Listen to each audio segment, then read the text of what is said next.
Hey guys, how's it going?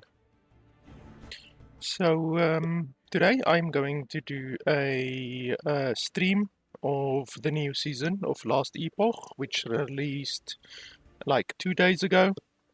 I've been a little bit busy, but I should be able to get in a good couple of hours of Last Epoch over this weekend. Um, Today's stream is sponsored. The developers of the game have sponsored probably 10 streams in the past, so it's very nice of them and very much appreciated of them to do another sponsored stream on my channel today for the new season. Before we jump into any of the gameplay, I think today I'm going to play with my Necromancer because I actually had a very quick look at the patch which they released, the patch notes, and one thing that has been broken for a very long time is actually the Wraithlord. The Wraithlord, if we have a look over here, Wraith, you will see, not there, here. The Wraithlord has had this glitch for a very long time, where it really made the Wraithlord not not viable, but it was very viable, but it would often do this thing which I call gliding. It would just glide around. It would like do zoomies all around your character, which was really irritating. And it was a direct result of the minion moving too fast, like moving way too fast, because the Wraithlord build, obviously you buff the Wraithlord up as much as possible until you reach insane amounts of damage. And the Wraithlord had a bug literally since it was implemented into the game, which is explained here as skating, but it's basically gliding, where it would run around, it would do circles around your character. And that's why I didn't really enjoy the Wraithlord build. It wasn't really as good as what it possibly could be, in my opinion. But now they've apparently fixed that, so that's very nice. It's finally fixed, and we can finally play the build without that headache. But yeah, otherwise than that, small change, relatively small change that they did. They also did a whole bunch of stuff. Like, I watched the patch overview video. You can definitely watch it by yourself if you want to. It goes into a little bit of detail. Honestly, there's so many things in that has been changed. You couldn't even put it into a 1 hour video, never mind a 20-minute video. But the relatively important things that have been added to the game is the new faction, which we are going to definitely check out today. Why isn't it jumping to it? Okay, it's not jumping to it for some reason. We will just do woven. But anyway, there's a new faction. So currently the game had the Circle of Fortune and then the Merchants Guild, and now the third faction is the Woven. So we will definitely be probably joining that one. I'm not sure if you have to leave your Circle of Fortune faction in order to join the Woven's faction. I'm not 100% sure. We will have to check that. But yeah, new faction. There is a couple of things that you weren't able to do previously, like idle enchanting. You can now do, which is really cool. You can make your idols a lot more powerful. Set reforging is also really nice because very few builds in the game use sets. Sets were really quite weak, and now with set reforging, you can take the power, the how can I say, the set bonus power from a set and imprint it into another item, which is really nice. That makes sets actually quite viable. And then legendary potential rerolling, that's pretty cool. That'll allow you to definitely get better legendary potential on items that have only rolled one legendary potential, which is obviously the lowest. Yeah, there's just so many things. Honestly, I could spend more than 20 minutes going over everything. Rather just watch the video.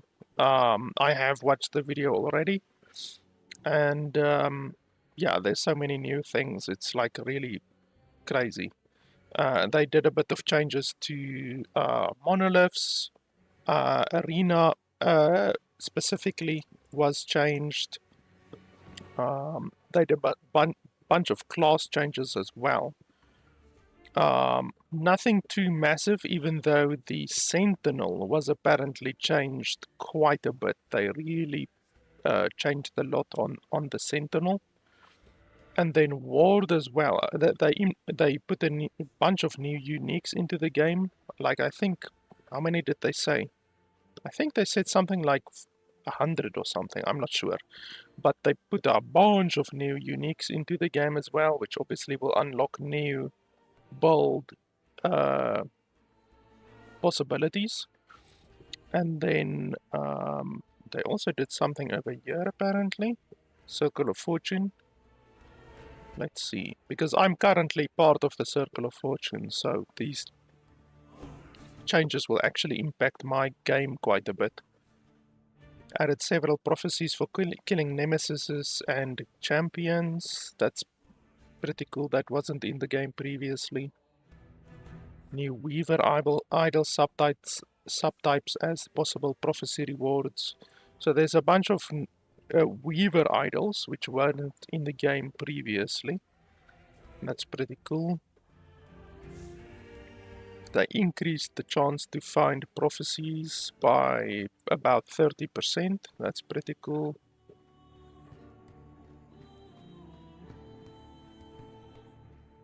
They increased the favor cost. Okay, so this is a nerf basically. They nerfed the Lens of Wealth and they nerfed the Lens of Heim.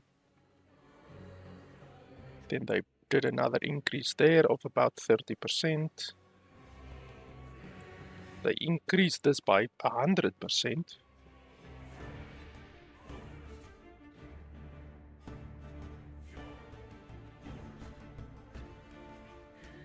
Direct P2P trade has been removed. Data shows that this was rarely used compared to other avenues such as the Bazaar, P2P gifting, third-party play, or the use of resonances. Instead, it was mainly used for real money trading, which harms legitimate gameplay. Please note you can still gift items found in the same zone as party members, or use resonances to gift items found without them in your party at the same time of drop. Okay, that sucks that they completely removed trading, because yeah, that's like you're stopping a little bit of the real money trading, but you're now affecting 99% of the legitimate players who were using peer-to-peer trade for legitimate trading. So I don't agree with that change. You're stopping real money trading, but I mean, it couldn't have been such a big issue. And then you're creating a problem for 99% of the player base who weren't engaging in real money trading. I just think that's not the correct answer to stop something like that, you know. It's like, let's arrest 100 people, and only one of those people is possibly a criminal, but it doesn't matter, let's arrest 100 people just to get one criminal. It's not very nice, but anyway. But yeah, like I said, you can go through it yourself. Really, the only change that, in my opinion, I'm gonna really use is the new Woven faction, the new uniques, the Wraithlord change, as I said. Um, they also changed the ward a little bit. They apparently reduced ward. We will see our character is actually a ward character, so we will see how much ward we are able to generate now. So they did change ward a little bit.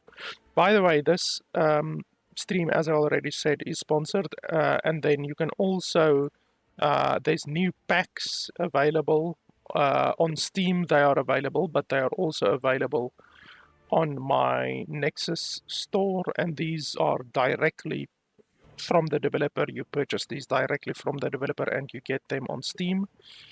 So it's not like a third-party grey site like G2A or anything like that, which I definitely do not support. This is literally directly from the developers. So if you want to purchase any of the, if you want to purchase the game, you can do that here, or if you want to purchase any of the supporter packs, you can do all of that over here as well. You just go to my nexus.gg/LFP gaming, and then you click on last epoch, and then you can purchase any of the supporter packs here if you want, and obviously a small percentage of the money goes to me because it's revenue sharing, but the developers also get more money because they don't have to pay the 30% revenue sharing to Valve. So it not only benefits me, it also benefits the developers as well, which is pretty nice. So anyway, let's get into the game. The content, I believe all of the content from the new season has also been implemented in the Legacy League, I guess I can say. So I'm not really going to start a new character, to be honest. I'm just gonna continue on my existing character because I don't really see any real reason to start a new character. Okay, so our total ward is 6,600. That seems about right. Let me actually check quickly how much ward I got previously. Let me have a look over here. I did stream the game about, I don't know, 2 weeks ago or something like that. So I just want to check how much ward did I get previously before this change, so that I can compare it, like to see what actual change there was to this build, for instance. So let me see over here quickly. I will show you guys over here as well.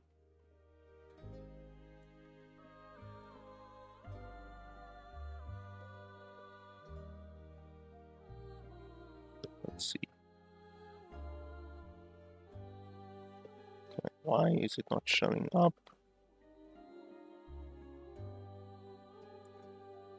There we go. So this was my stream that I did previously. Let's quickly have a look. It actually showed there. So 5,900. Wow, so it actually went up by a little bit, unless I changed some gear. I don't think I changed any gear, maybe. So 5,900 was my previous total, and now the total after the ward changes is 6,600. So maybe they did something to reduce certain types of ward generation, but not this type of ward generation, because I'm using the health converted to ward. So missing health gained as ward per second. I'm using that mechanic, I guess I can say. I have it on this one, and then on this one as well. And that's giving me 6,600 ward. Maybe it's because my health increased. Maybe that's possible, because they did do changes to the health, to the health system. That's maybe why. Okay, so anyway, let's see. Okay, so there's a way. Haven of Silk over there. How exactly do you get over there? Let's go to the end of time and then see if we can get it from there. Because we now obviously have to unlock the new faction.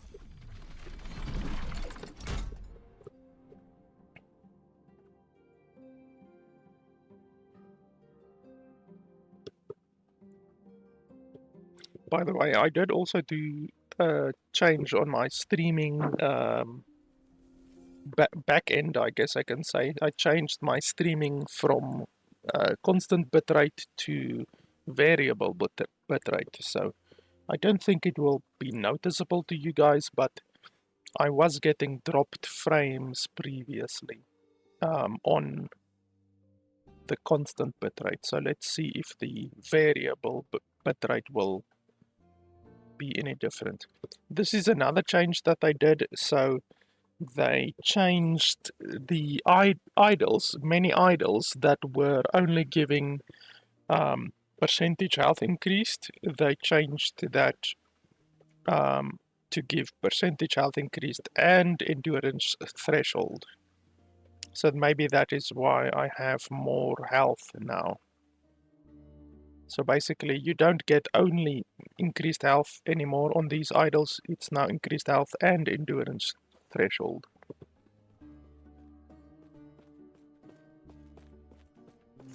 And my resistances are still good except for my void resistance and my physical resistance. Those aren't capped. What's this guy? Oh, this is the cosmetics. They also added new cosmetics to the game. Let's have a look. So these are the supporter packs that you can buy. As I already said, you can buy them on nexus.gg if you would like to support me and the developers as well. Because if you buy them just like this through Steam, then Steam takes 30% of the money from the developers. Whereas if you buy them on nexus.gg, then that doesn't happen. So the developers get more money. Let's see. Okay, that doesn't look very good. That looks pretty awesome.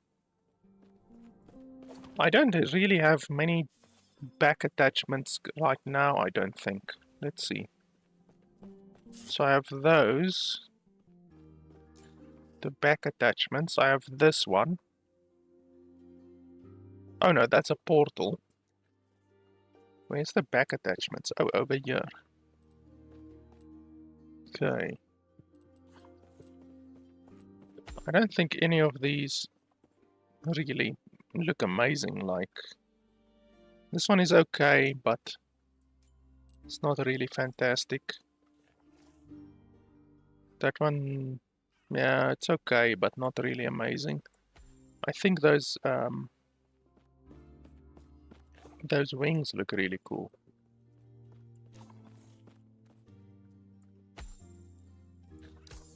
Like these wings.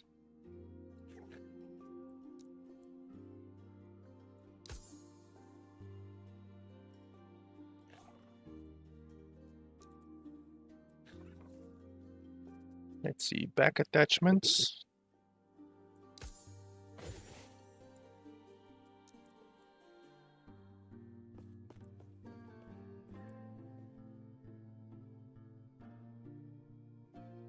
Oh, they also have sails now. Wow. They didn't have sales previously. Let's see what everything is on sale. Oh, okay, so this entire set is on sale now. That's pretty cool. Because they did not have any sales previously. Is the entire armor set on sale or not?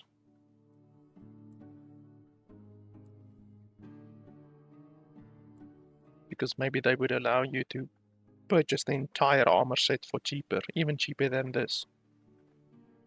Because like a regular armor set costs 200, and then this in total will cost 125 basically.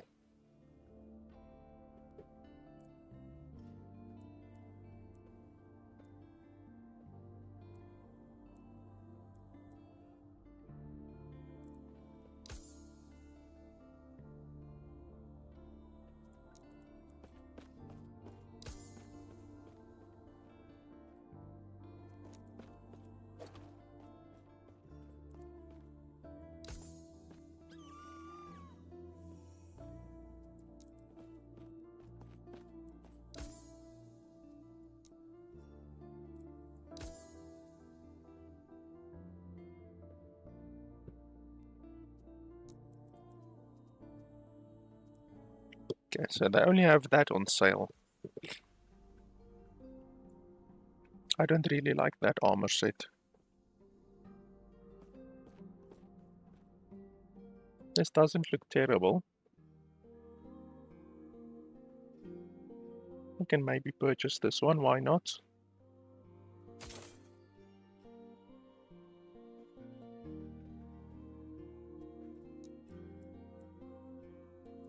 And then the helmet, how does the helmet look?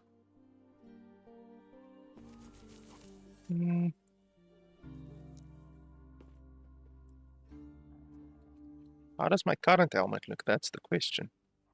Oh, my current helmet actually looks pretty awesome.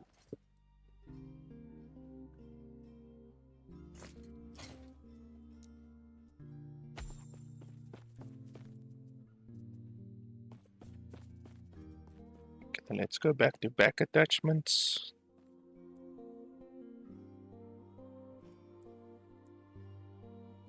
That one is very expensive. It's very shiny, but it's very expensive. It's like the most expensive back attachment in the game. Maybe I'll just wait until they bring the price down. Like, I would pay 100 for it, but 150, like 50 currency is a lot in this game. 50 premium currency is a lot. But overall items are a lot cheaper in this game than they are in Path of Exile, for instance, so... Like a single armor set in Path of Exile is often like $60, which is fucking insane.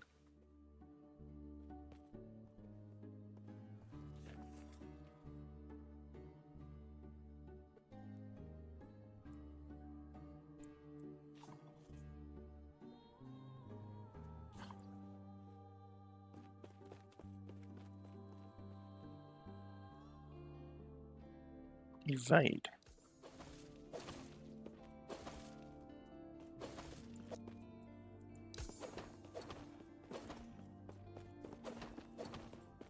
That looks pretty cool.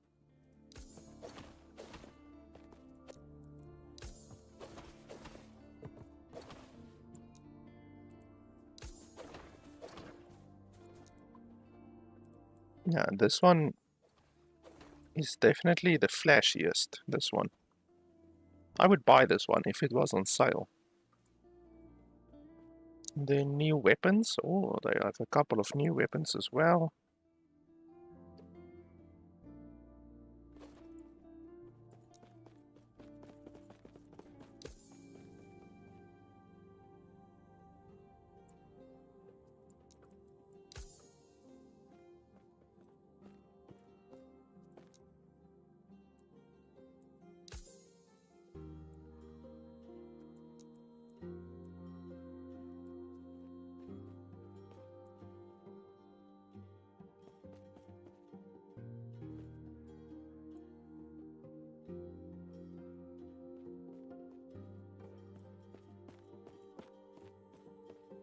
Oh, you can even change the look of your pets. That's pretty cool. So if you are a primalist using scorpions, then you can make all of your scorpions look like that.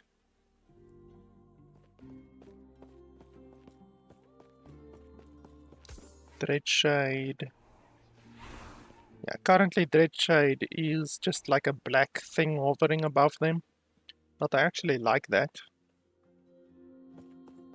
I wonder if you can make your Wraith look different.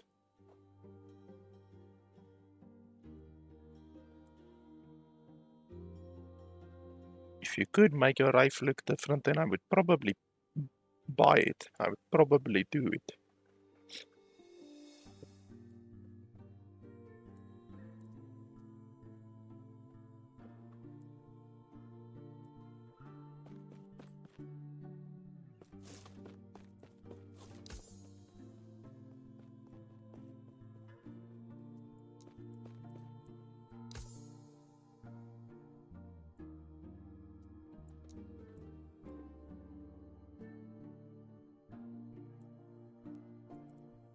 Yeah, pretty cool. Overall, they added some cool stuff to the game.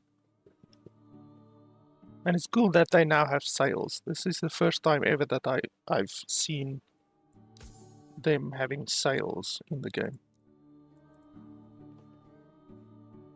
Okay. Let's see. Okay, so we need to figure out how to get the woven dudes. Ah, yes. Farewell. What quest is this? How do I check my quests?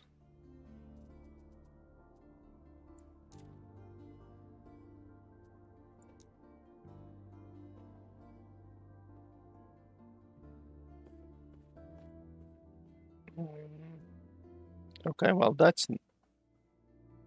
Why is it showing that I don't have any of these waypoints?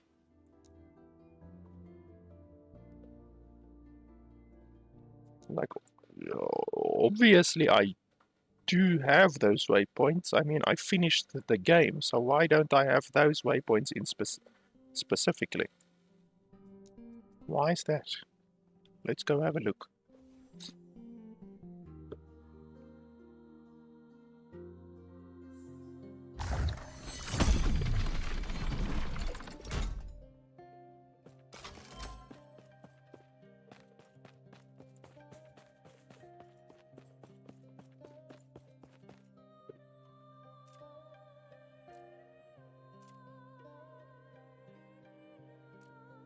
Grail was just telling me of your battle. What both but not you could they do this, and our alliance is secure. We'll lend our aid. Grail was just telling me of one of two. There should be more of us here. Why is it giving me the starter quest? This is literally the starter quest. Why can't I teleport over there? Literally all of these waypoints were already unlocked.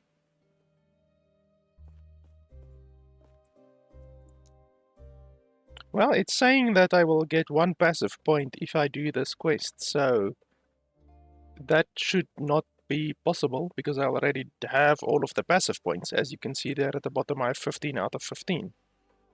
So I wonder if I will really get a passive point from this. I mean, we can test it.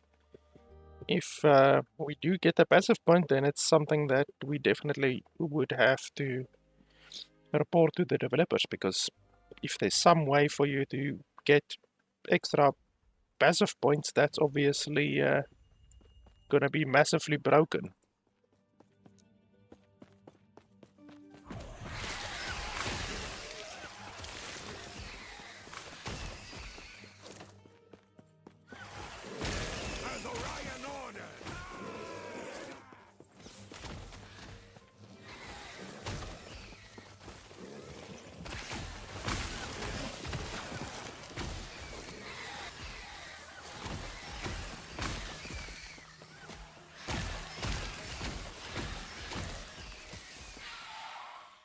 Yeah, so the Wraith, as I already explained, apparently the developers fixed the Wraith's bug, which has been in the game since literally the beginning of the Wraith being implemented in the game.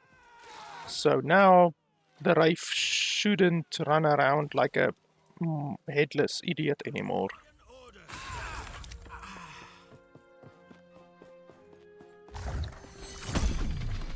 See, how haven't I had that waypoint? And this quest also, I obviously have done this quest as well.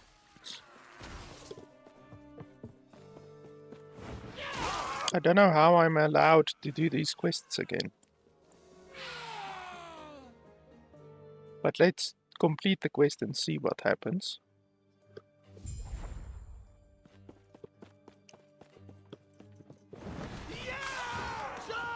We are literally just gonna run through them.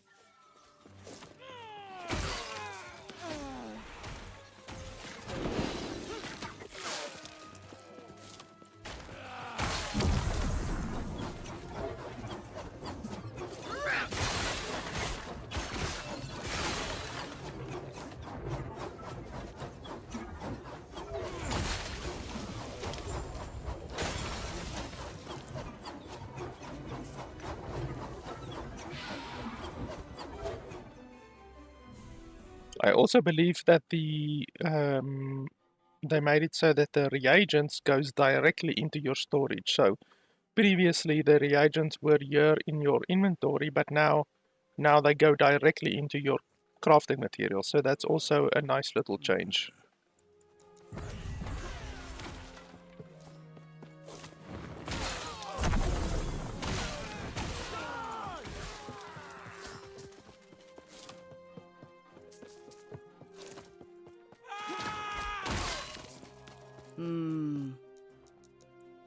I...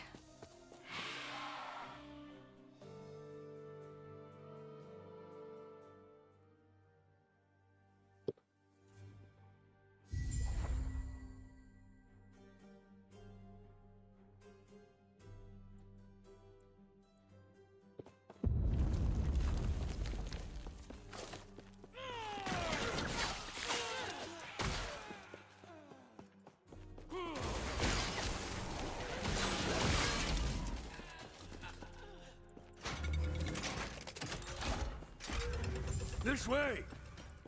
You're here to help! Protect the son, the Drake! Tread carefully.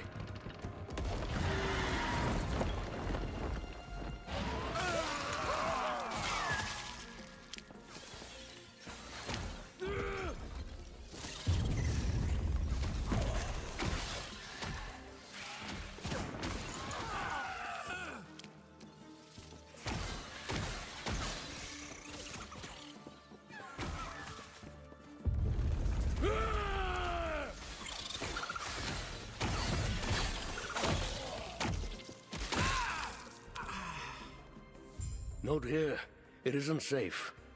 We'll reconvene outside. That should hold them. That's all here. Well, tell you what. Let's get out of here first, and then I'll explain more. These peace talks are hardly worth it if you don't know why Orion is after us.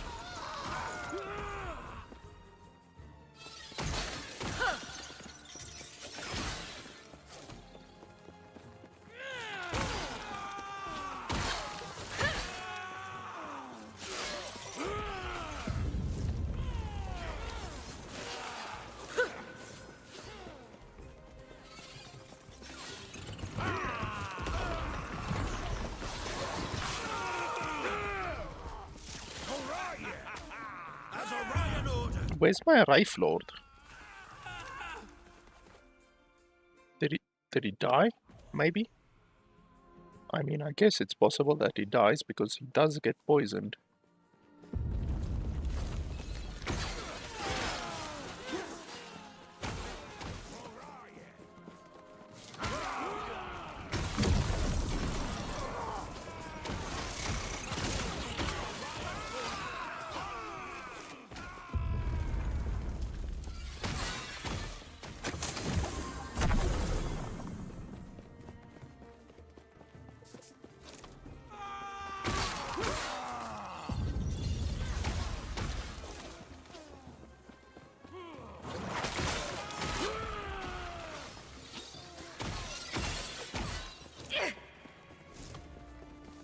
Yeah, I can already see the Wraithlord is much faster. It just seems like his movement is much more precise and just a lot faster. I'm sure you have questions, but let me first check and make sure the Epoch's safe. We don't actually need to speak to this guy, I think. No. Get him!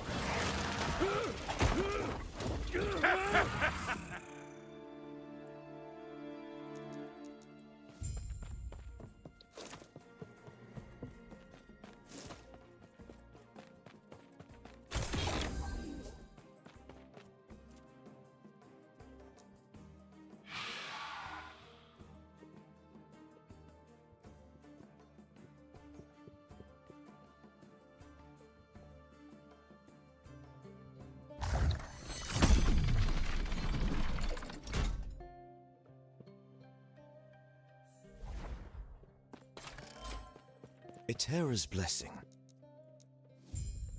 Prayers be with you. Everything okay? What have we there? Are you stay safe, stay alive, and bring Balthus back.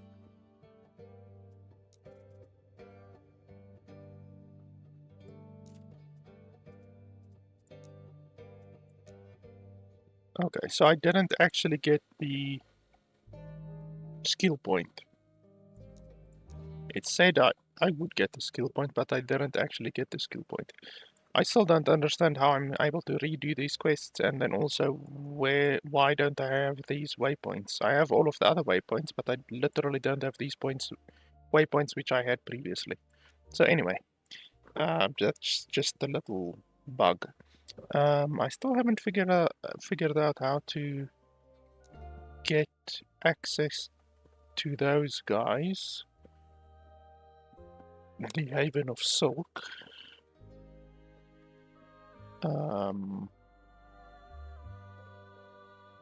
I think we will encounter them eventually.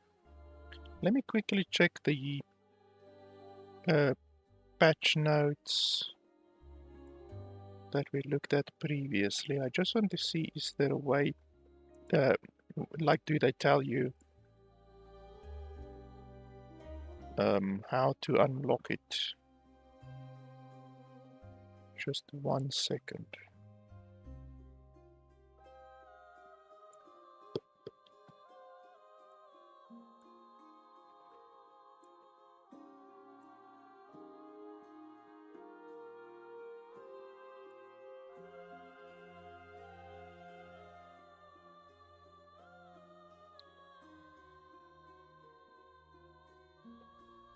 After completing your first cemetery, you will be taken to the Haven of Silk.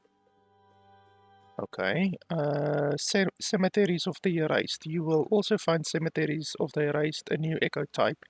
In your echo web, the objective of the cemetery echo is to slay the woven firstborn boss. Blah blah blah. Completing a cemetery provides you access to the altars of the weaver where you can place your woven echoes. Okay, so we just basically have to do the game as normal. Okay, so it's also nice that they now show you this on every timeline. They show you the corruption, so that's pretty nice, because previously you basically had to jump through all of your different timelines in order to find the one which had the most corruption, and then obviously that is the one that you would grind until you are at a sufficient level. So that's pretty nice. So let's see, are there any cemeteries? Cemetery.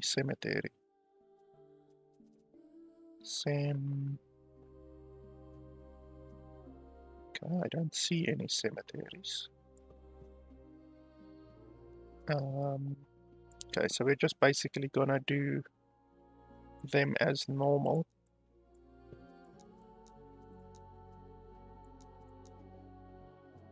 Oh, they also show the range now. They didn't show the range previously. There's a bunch of nice little things like that they implemented into the game.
Oh, that's a new enemy.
I wonder if they changed the prices of new tabs, because that is something that I definitely would want. No, it still seems about the same. I really wish they would make the prices a little bit cheaper.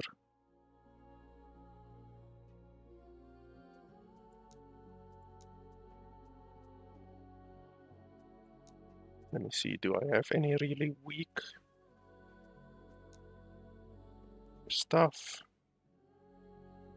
Well, that one is pretty weak.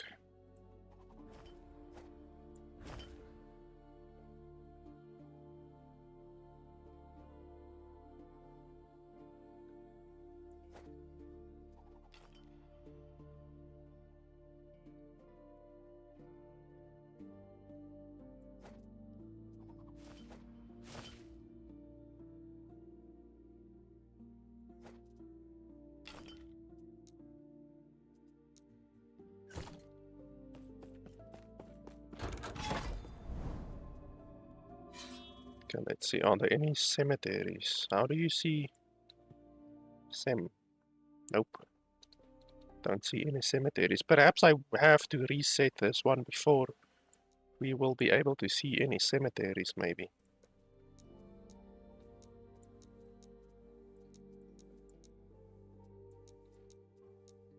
Yeah, none of these are cemeteries.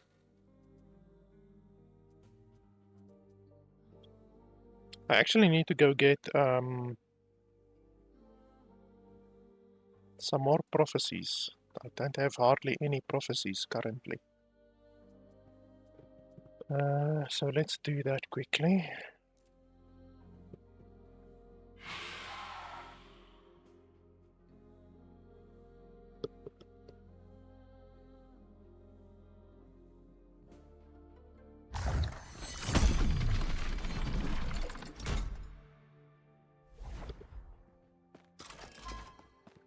I knew you had something to ask. It would be my pleasure to satisfy your curiosity.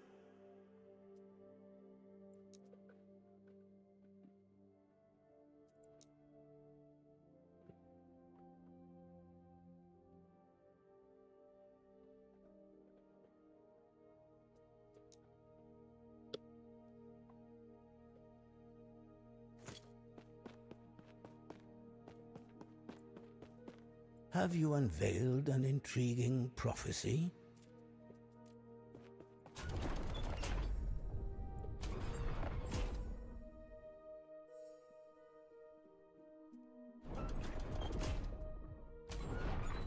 Where's all of my lenses? So I have the unique lenses over there. Uniques over there.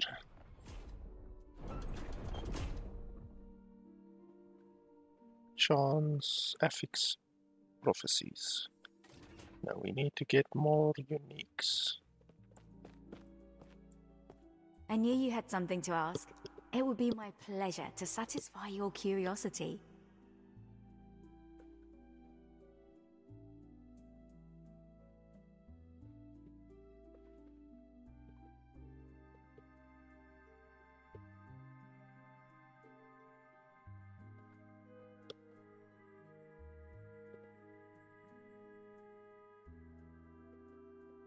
Yeah, so this was increased. This used to be, I think, 90% and then 80%, or 80% and then 90%.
I knew you had something to ask.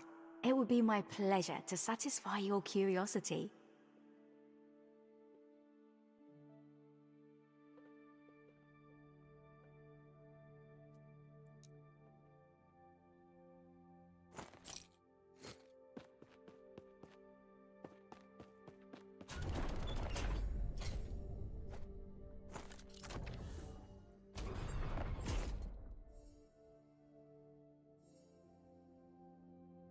Okay, that one is very easy.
How many more do I have to get? Holy balls. Have you unveiled an intriguing prophecy?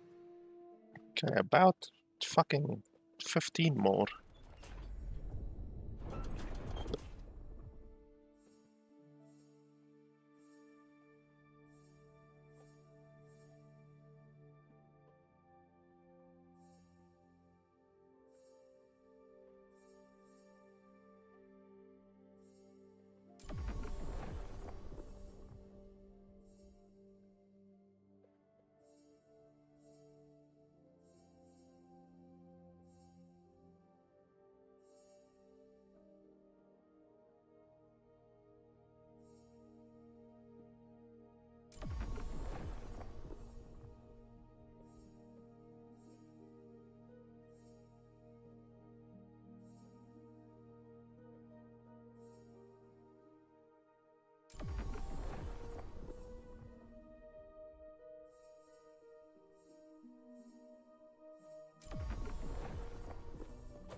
Okay, so that's it. Now we will get oodles of drops. Oodles and oodles.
Bring them to me.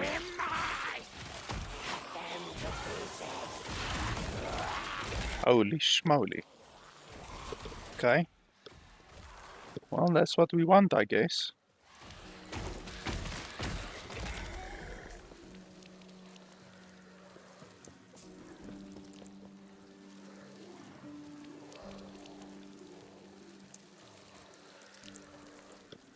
Okay, so let's have a look.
Hey, we get our first new unique.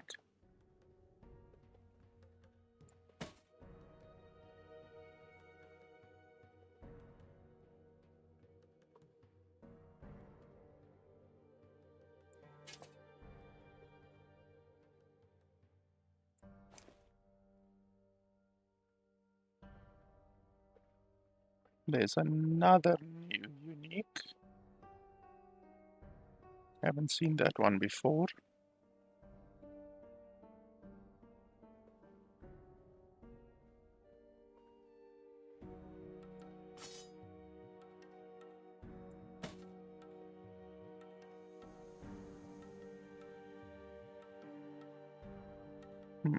That one has 2 legendary potential, but it's not, it's the low level version, it's a level 24 version, not the high level version.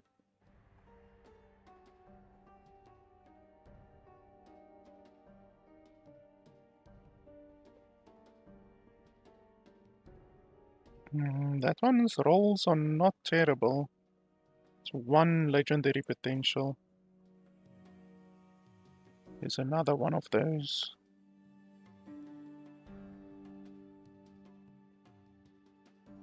Another one of those.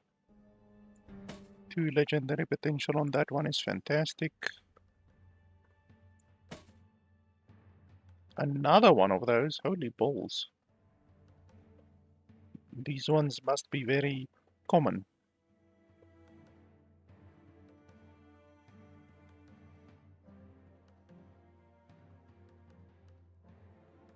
Another one of those. New dagger. Okay, now my inventory is a little bit full. Okay. Let's hope that there's not any more uniques that drop.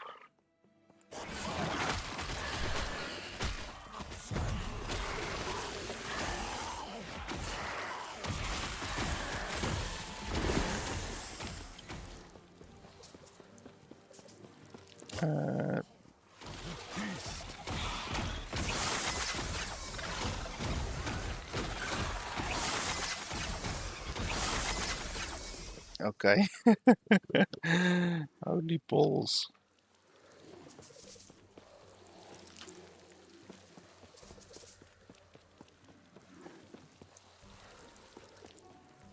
Now I've got so many bloody things to carry now.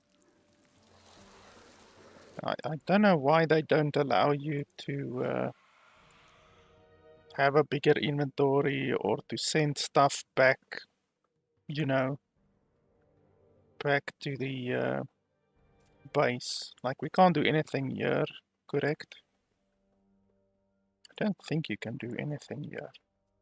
Yeah, no, you can't do anything with uniques.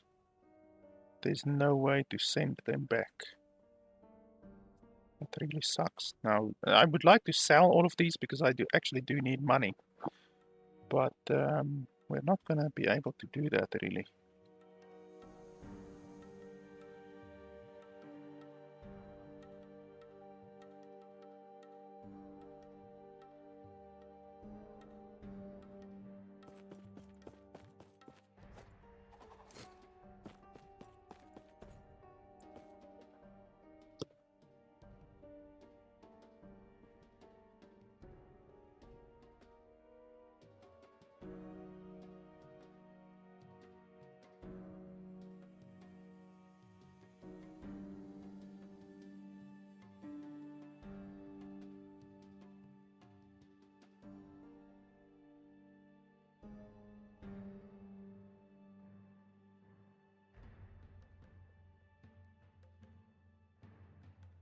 In addition to checking the tier 7 drops, which are the red ones, I also just need to check if there's not any double tier 6s.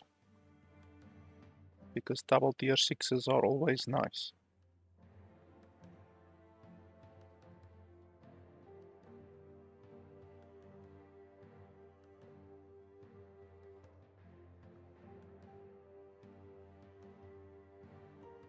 Yeah, there's just one double tier 6. Okay, so none of these are actually good. Like, this is a double tier 6. Tier 6, tier 6. Those are pretty nice. But they are also rare. In fact, they're rarer than the tier 7s. You can see there was a whole bunch of tier 7s that dropped.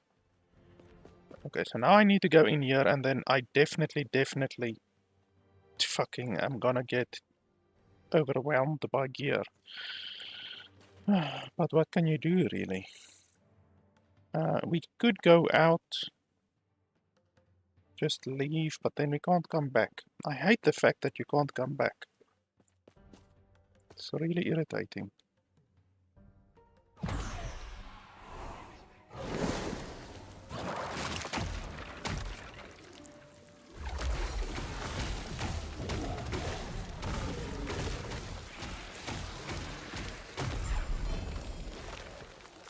This must be a new event as well, because I haven't seen that ever before. Oh, tier 3. Well, 3 legendary potential. That's really nice.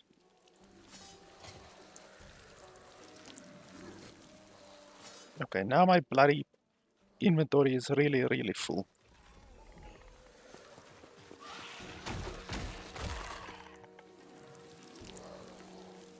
Let's just get out of here before more shit drops. I will definitely come back here.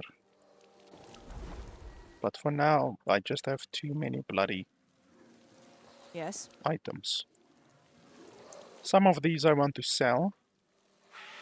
So let's see. This one, damage redirected to your highest health minion. Wow, that's actually very good. Up to 24%. That's really nice, actually. It won't be better than this armor, but still, that would essentially mean that you can take 24% less damage. Especially with my build, where my Wraith never dies. My Wraith has like a couple 100,000 HP. That'll be pretty nice, actually. So this one is a bad roll. We can sell that one.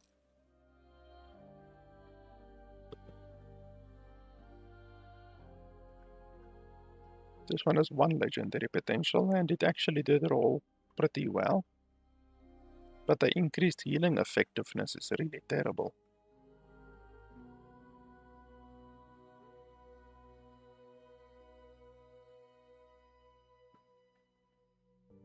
Yeah, the one legendary potential is nice, but this one rolled much better overall.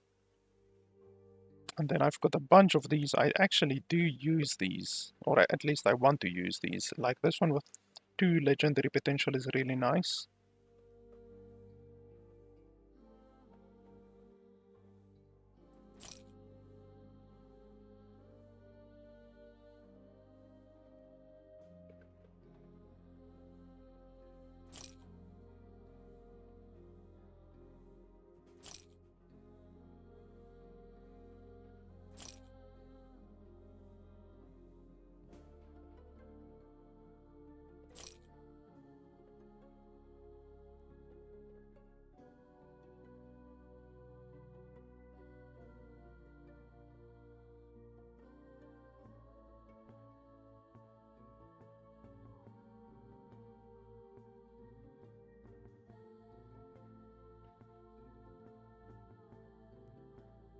Both of these are okay, but yeah, it won't really be better than my current one. If I can get one of these that has 2 legendary potential on them, then that would be fantastic.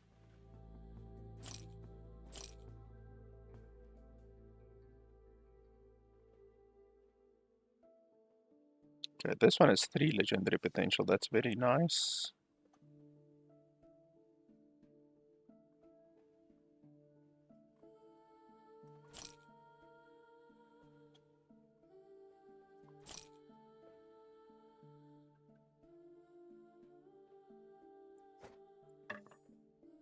This is a new dagger. Parry chance with Traitor's Tongue. Equipped in the main hand. Or critical strike chance with Traitor's Tongue in the offhand. And then it can give +2 to dexterity skills and +2 to intelligence skills.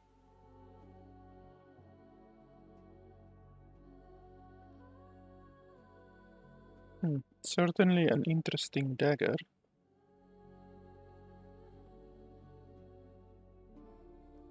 11% critical strike chance is a shitload of critical strike chance.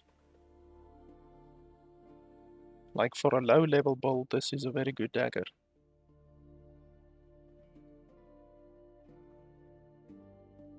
If you stack enough crit, you could potentially get to like 100% crit with that thing.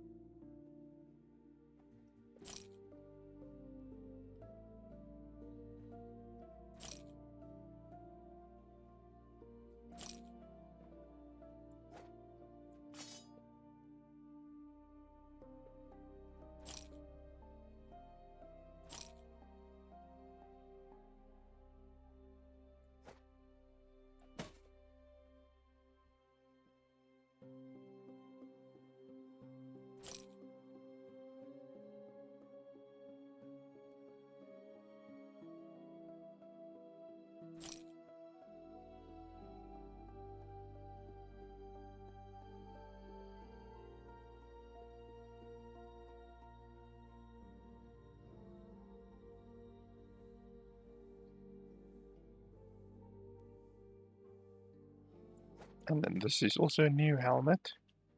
Heart Seeker. Heart Seeker. Not sure what Heart Seeker is. I think it's a rogue skill. Throwing damage with Heartseeker per dexterity. Heartseeker now counts as a throwing skill and scales with throwing damage instead of bow damage. You are limited to 1 active Heartseeker. If you have no active Heartseekers and are in combat, you throw 1 at enemies every 3 seconds.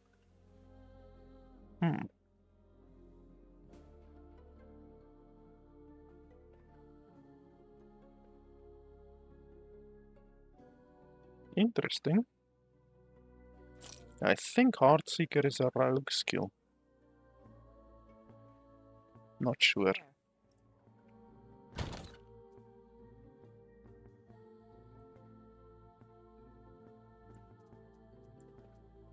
So let's just quickly do some inventory management.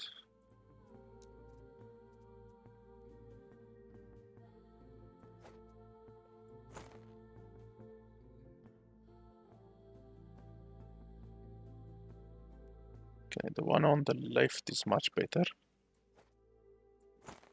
So I can sell this one.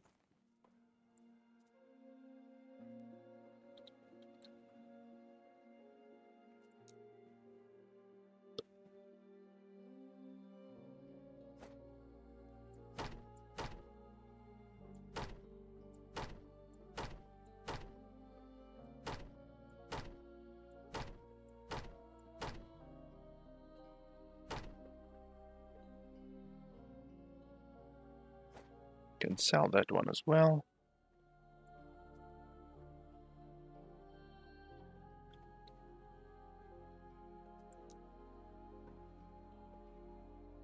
So I've got a couple of here, but none of them have 2 legendary potential. This one with 2 legendary potential is actually very good. Because I think like in total like 2 or 3 of my characters actually use the Bone Clamor Barboot. Because it's very, very, very good for war generation. You can generate a stupid amount of ward with that item.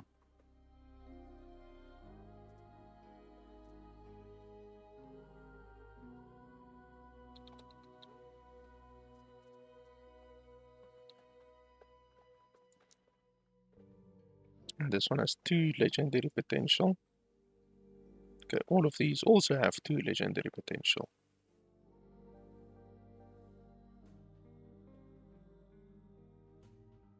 Okay, so this one on the left is better.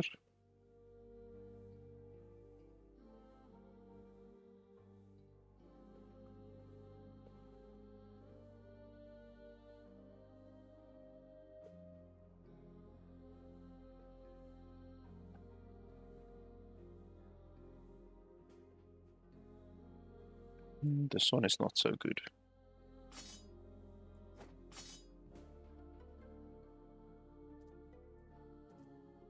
And then the highest one that I have here is tier 1 legendary potential. This one is fucking 3 legendary potential. So we need to get rid of some of these.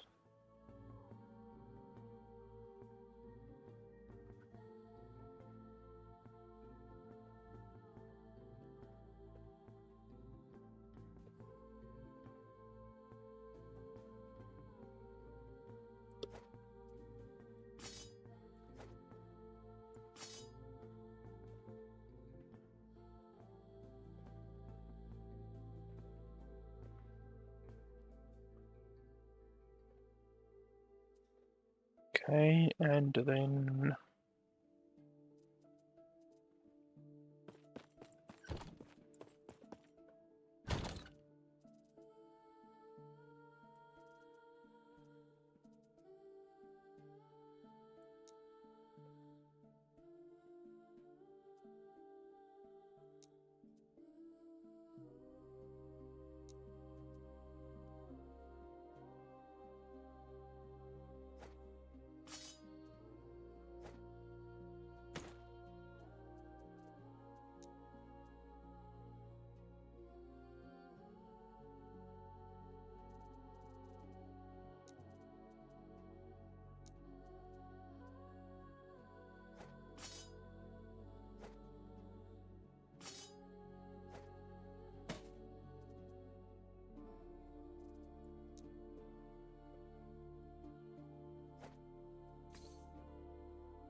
Yes?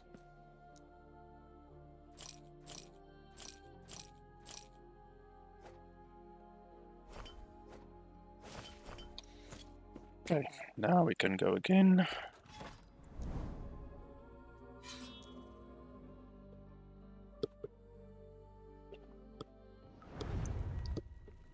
I don't know why they don't allow you to go back into the map like you can do in Path of Exile or Diablo or anything like that. Not allowing you to go back into the map is really irritating.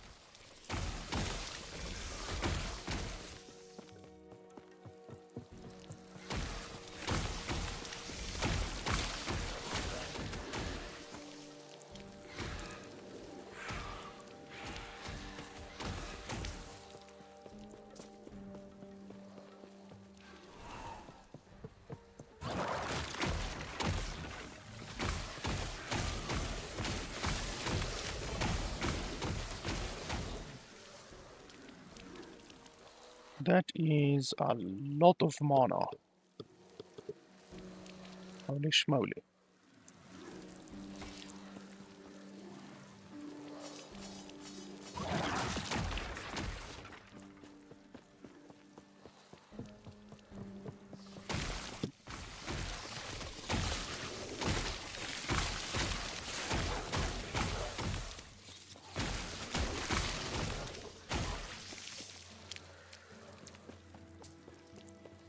Oh, do we have to go over there to the left?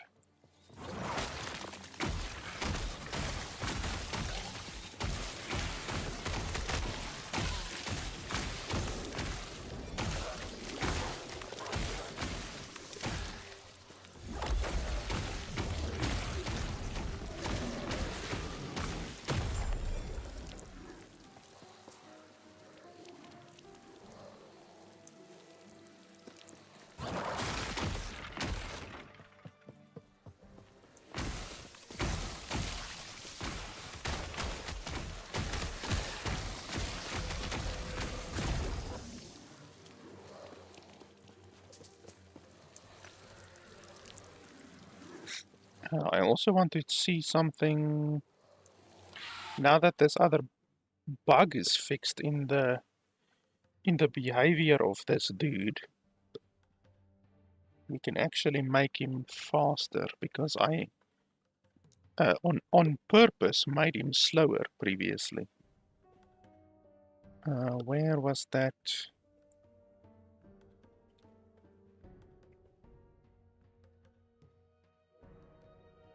I seem to remember there was one of these that made him slower.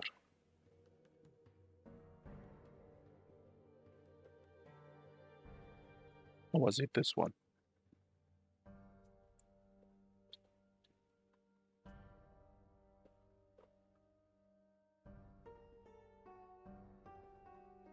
This one. Yeah, 30% movement speed. Oh, so it's only movement speed. Not attack speed as well.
I'm not sure if this affects them, really.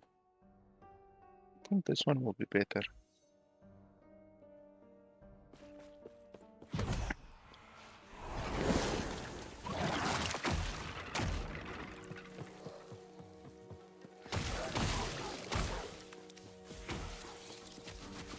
Oh, this is a new chest. I haven't seen a chest like this before.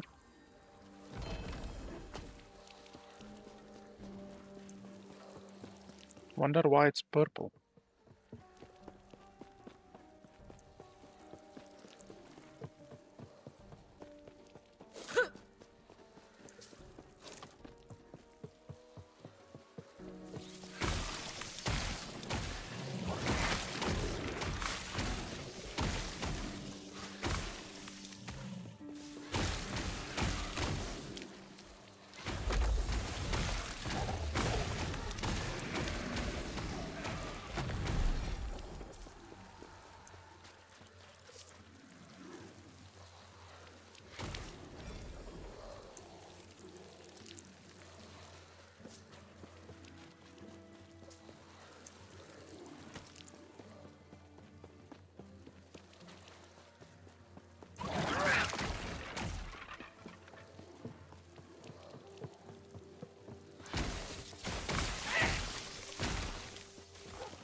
Oh, it's doing the zoomies again. Okay, so the zoomies thing isn't fixed yet. Just when I got excited.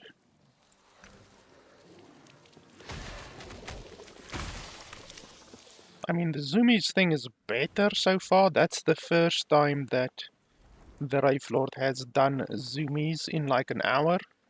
But still, it's sad that it's not fixed yet. I thought it would be fixed.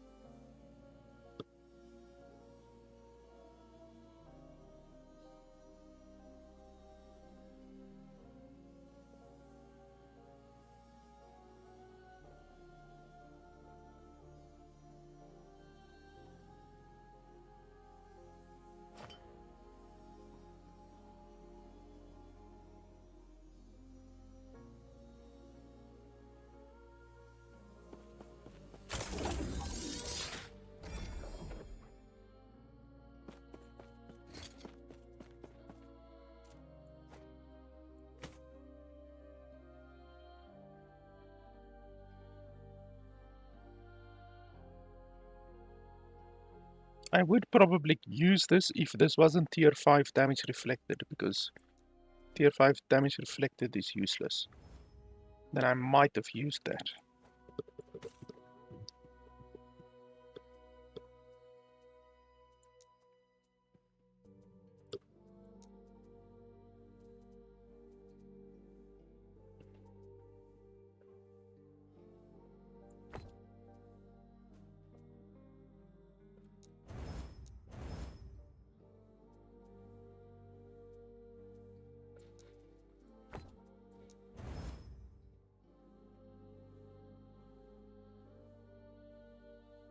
This one might be really nice.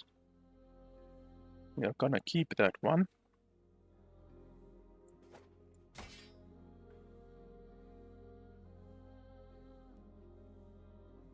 This one is not bad. For a build that requires a lot of mana, perhaps. Yes?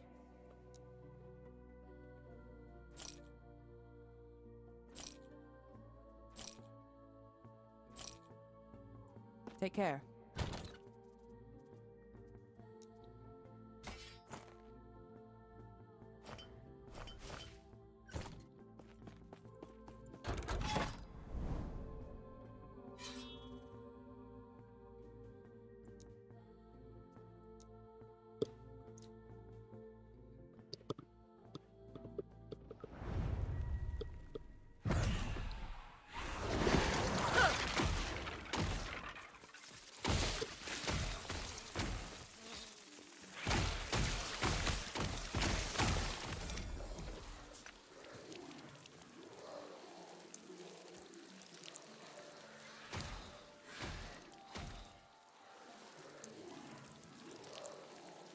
That one might be even better than the other one that we picked up.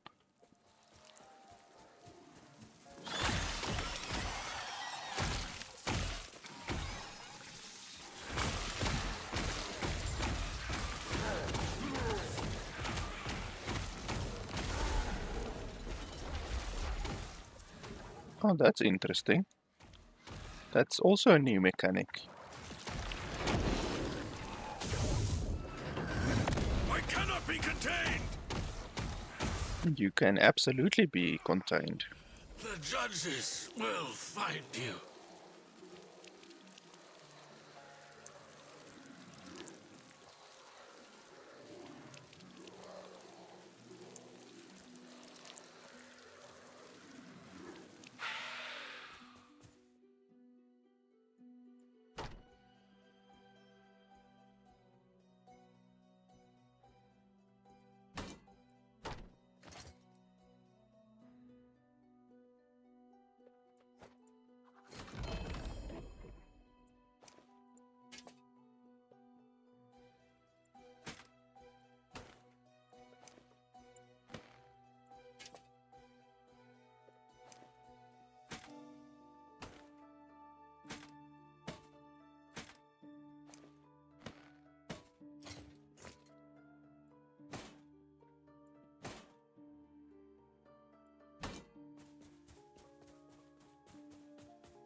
Ah, he's doing zoomies again.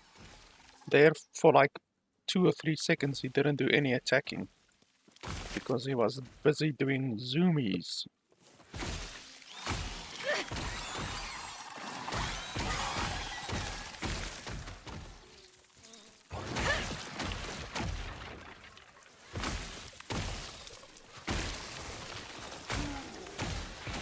Another Ruin Warden.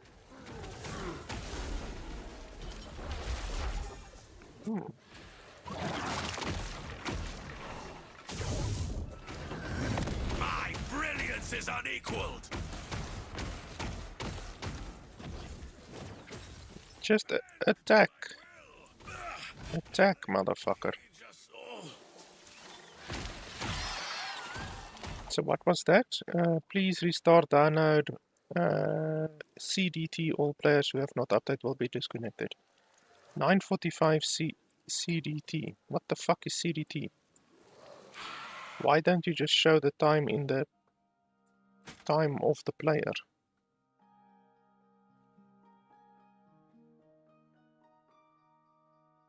Ah, that's a new unique. 20% of hit damage taken from bosses and rare enemies is dealt over 4 seconds instead. 1% of spell damage leached as life. 250% of mana spent reflected to you as damage. Holy shit. That's bad.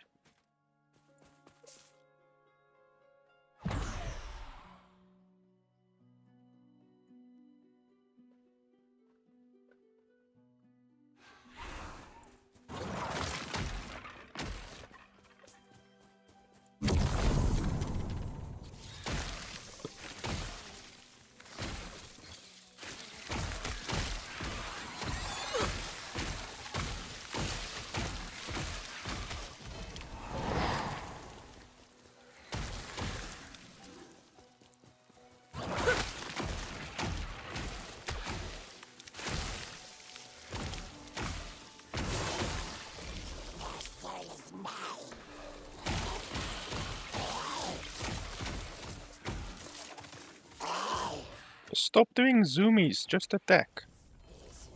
Holy shit. Calm down with the bloody drops.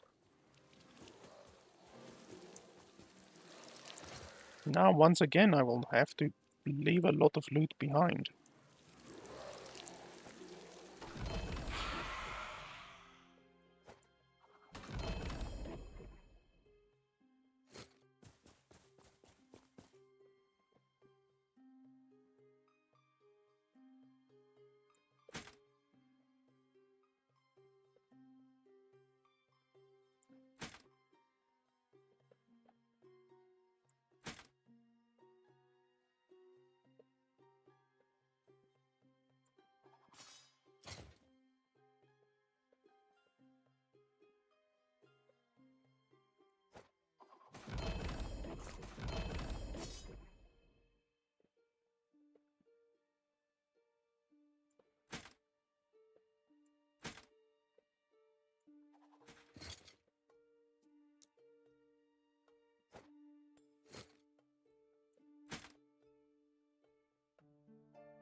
I think that's fine.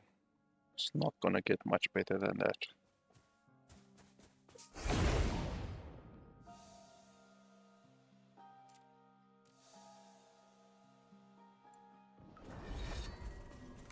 Yes.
Take care.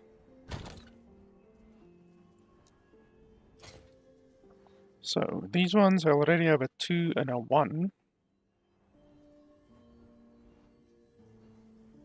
So these ones are not very good. And then I have a 1 and a 1.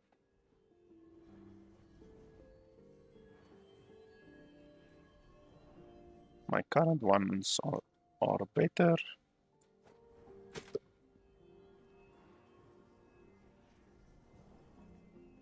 All of those are 2. This one is just 1.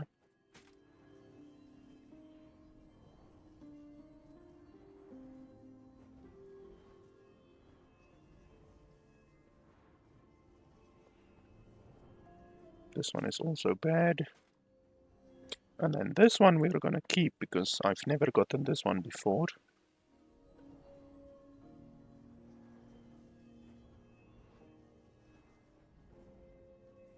This one I'm really not sure what this actually does.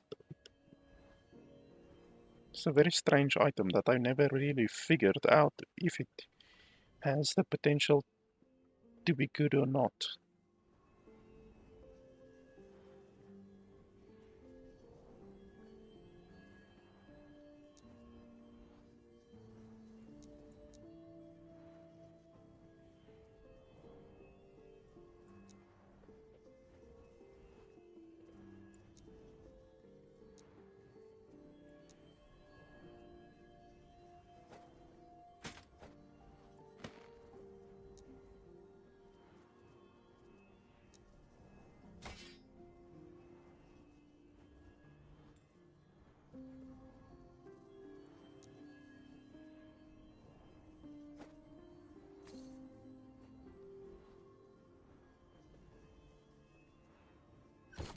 Yes.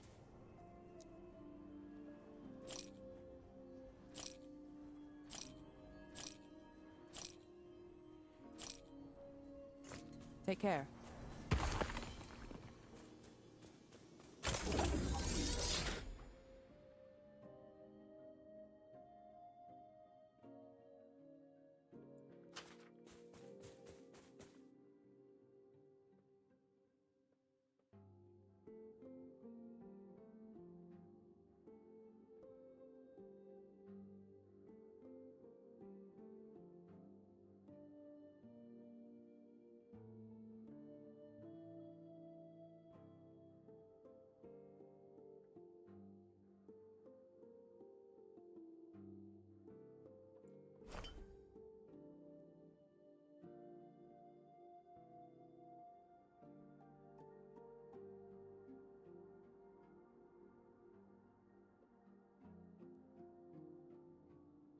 Okay, I think maybe in 25 minutes, according to that, if that 945 CTD is that 4:45 basically my time, because this is my time right now, then we should probably just restart. So let's quickly restart just to be safe and update the game,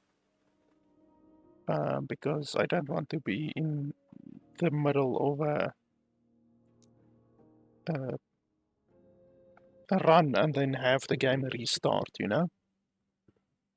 So let's quickly do that and just update the game. The game is black just for a second. I'm not sure if I have anything that I can play for you guys, really. This one? What's this one? Ah, there we go. I can play that one for you guys. While the game is going on, I will just quickly go to the bathroom. So while the game is updating, I will be right back.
Okay, so the game is updated.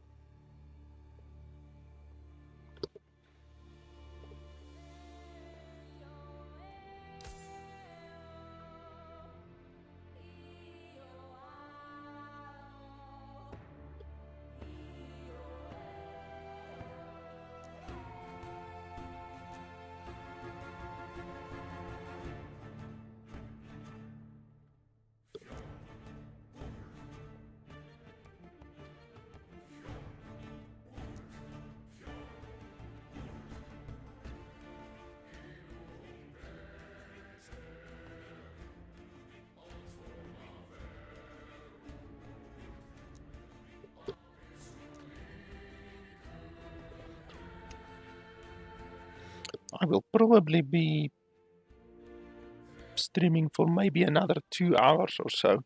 Usually, like right now, I have the energy to continue for 10 hours, but I do actually have something that I have to do, somewhere that I have to go in about 2 hours, so today I'll just basically be doing around about a 4-hour stream in total.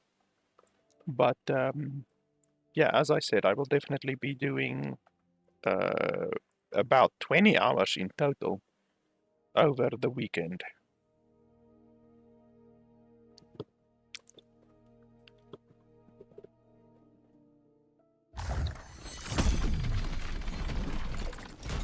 We already got a bunch of new uniques, like 3 or 4 new uniques that we haven't seen before.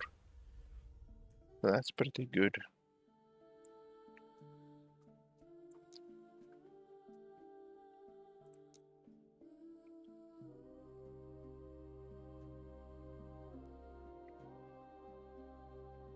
I'm not sure what they fixed in this little update that they did now. Maybe they just hot fixed something.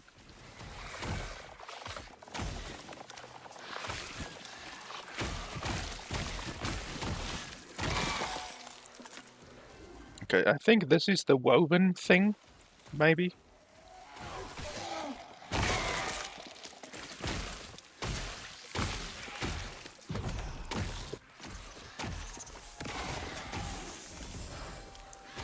Okay, so we can replace. I definitely want to replace. I can't remember. There was something that I wanted to replace. Maybe this one? Because this is actually, like, I don't have a unique with legendary potential on this one. Surprisingly enough, I don't have any, because this is bloody a level 5 unique, but I don't have one that has legendary potential on it, which is really strange. So we can do this one. I can't really think of anything else. Let me quickly Alt tab and just have a look if there's anything that I can perhaps focus on, maybe. Let me have a look here.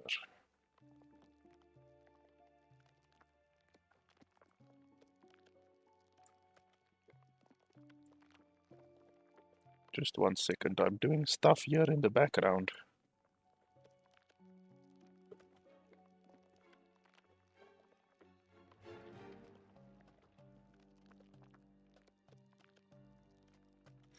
So if I show you guys over here,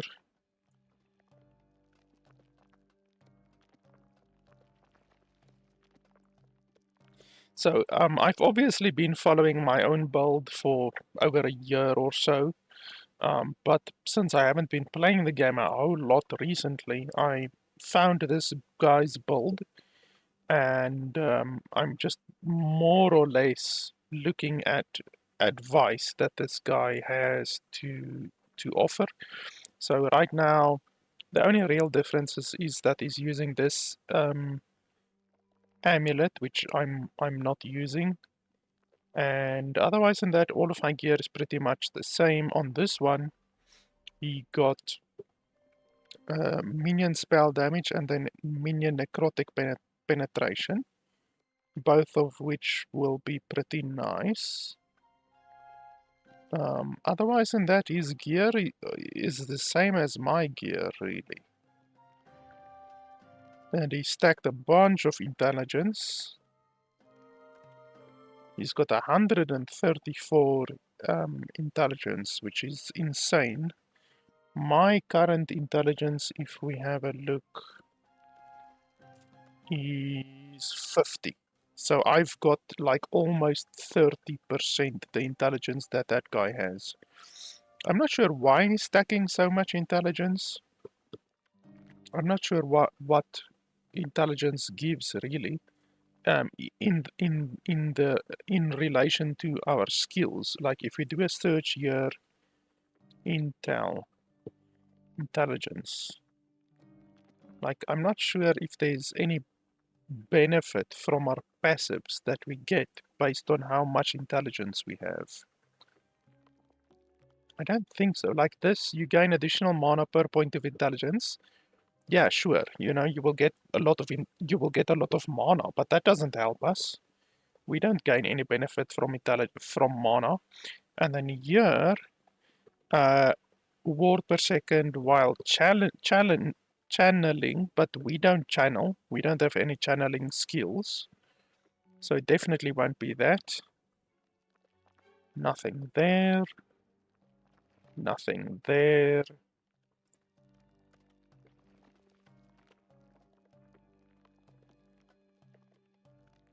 So yeah, I don't know why this guy is stacking so much intelligence. From what I can see, our build doesn't get any massive benefit from intelligence at all, to be honest. So yeah, I don't know. Maybe he just likes intelligence, because I don't see a reason to be stacking such a huge amount of intelligence. But yeah, otherwise than that, our builds are pretty much exactly the same with regards to gear. I actually want to see the Reach of the Grave, the main hand that I have, drops at the Stolen Lance timeline, which is the timeline that has the wands and the catalysts. So if we grind that one a bit, then we could potentially get a LP2 or a LP3 wand. So we definitely need to do that. We need to remember to go do the Stolen Lance timeline. That will be a very good unique to get.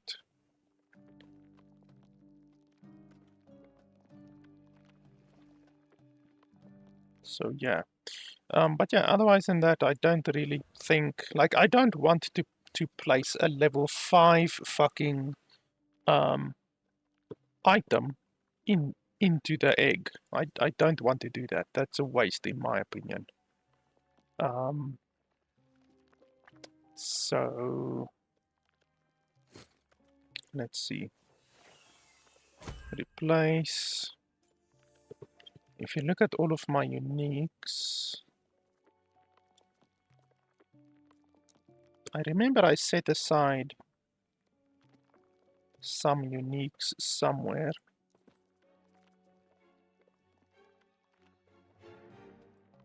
Explicitly for the purpose of putting them into the cube.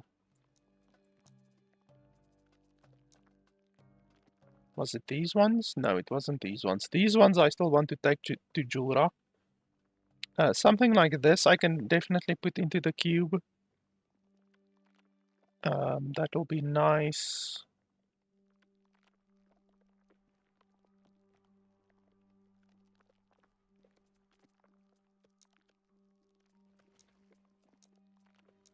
Should actually take these keys over here.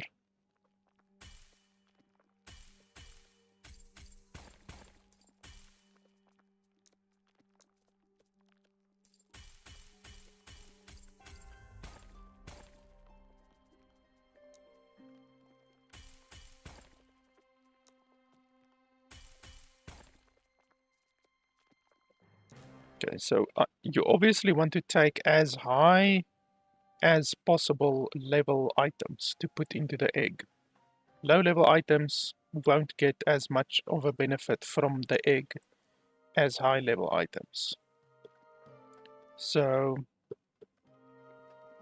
what high level items do I have that I want to make better?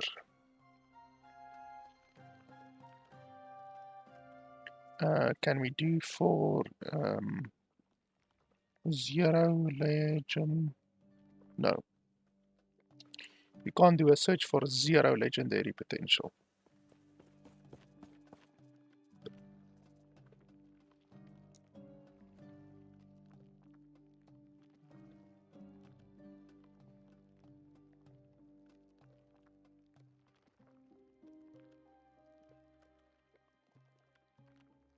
I need to remember to use this actually.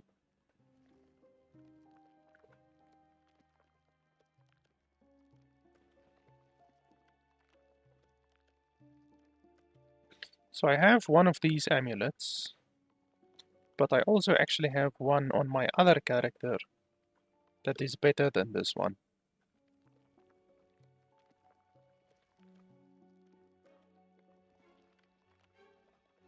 And this doesn't give such a big benefit in my opinion. It basically only gives you the 40% minion critical strike multiplier, so it's not like amazing. My current amulet gives me like 120 resistance in total, and it gives minion damage, and it gives minion health, and it gives health. This is a very, very good yellow amulet. So I'm definitely not going to exchange this one for this one. Maybe if I get something very good imprinted on this, then maybe. But otherwise than that, definitely not.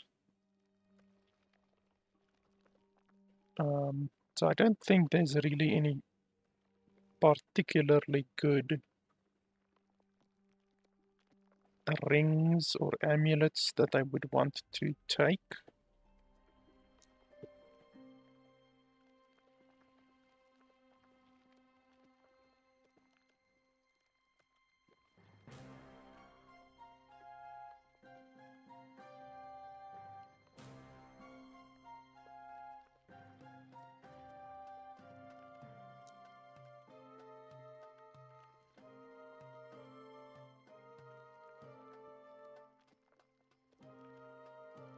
This one still has Weaver's Wool on it. Why does it still have Weaver's Wool?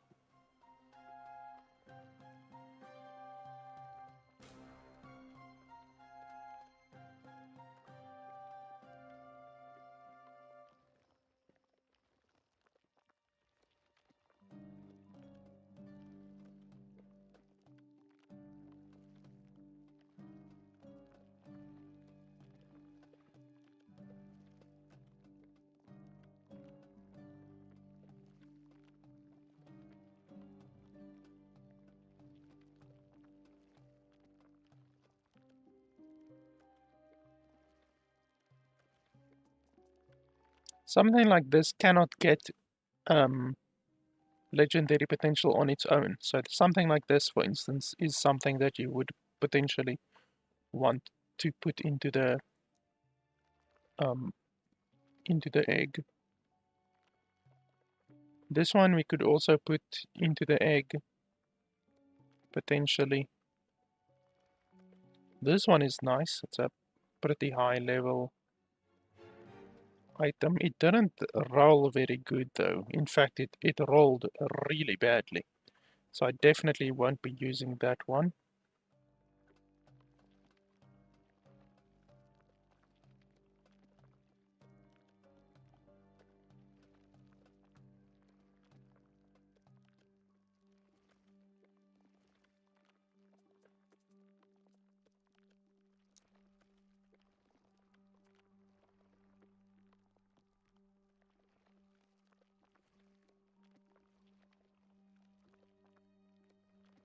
That one didn't roll particularly good.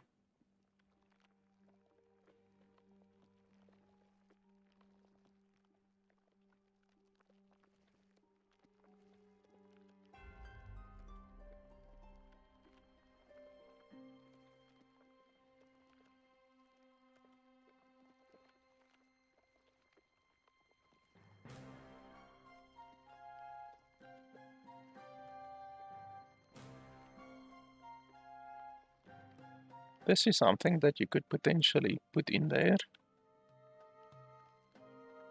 This one rolled relatively well.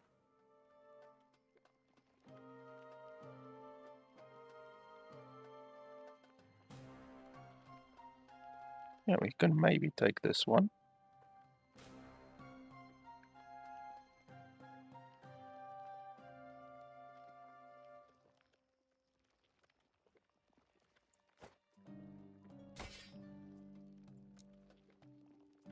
If I don't find anything better than that one.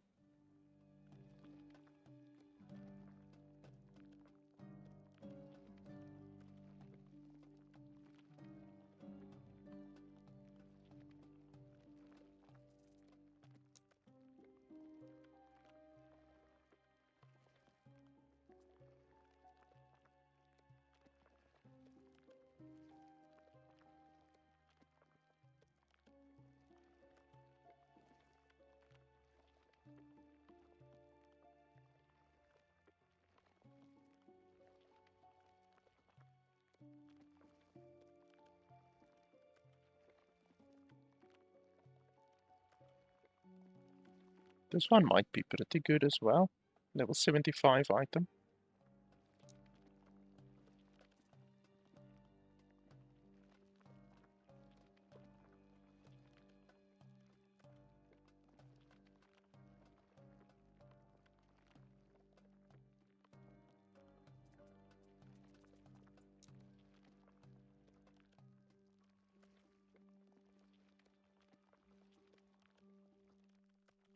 This one definitely you can do as well. Wrong warp is a very good item, but this one did not roll very well. 16% out of 35% is very low.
That one is not terrible.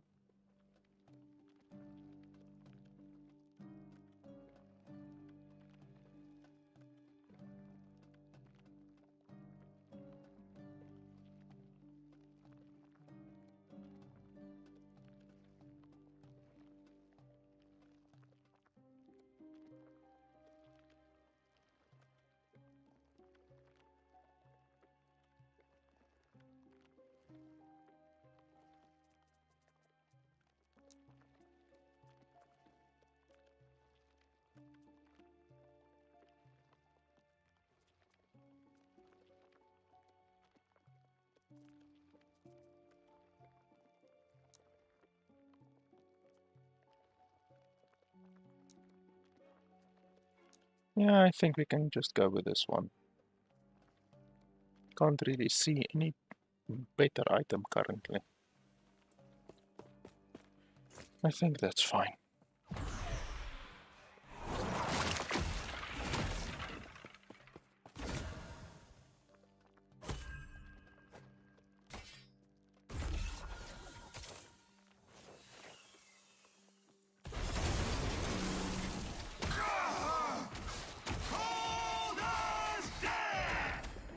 Holy schmoly.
Okay, we might come back here and pick up those items, maybe.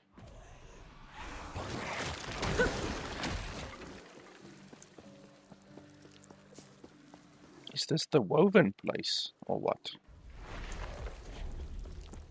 The Weaver has been waiting for us. So long has she waited. Her timeless silk saved her from ruin time and time again. Why? So she could be there to save us. We lost, we broken, we plagued. So we could be there to help her. Each a thread in her golden web.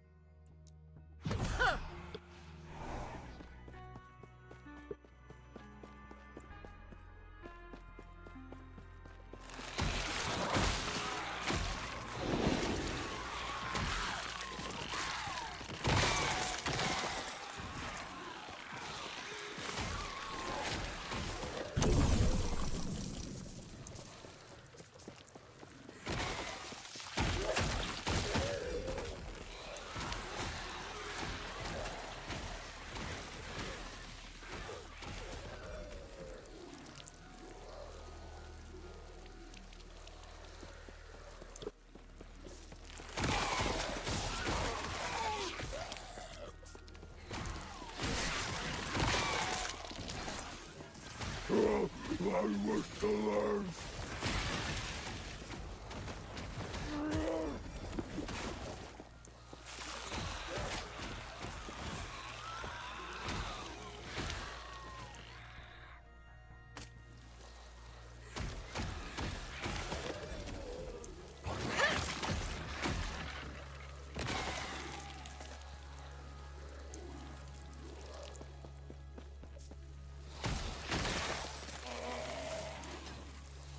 So this is a new idol,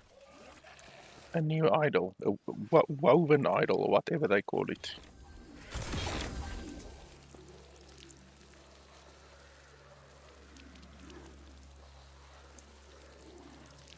How big is it? Oh, 2 spaces. Yeah. It didn't roll very well, to be honest.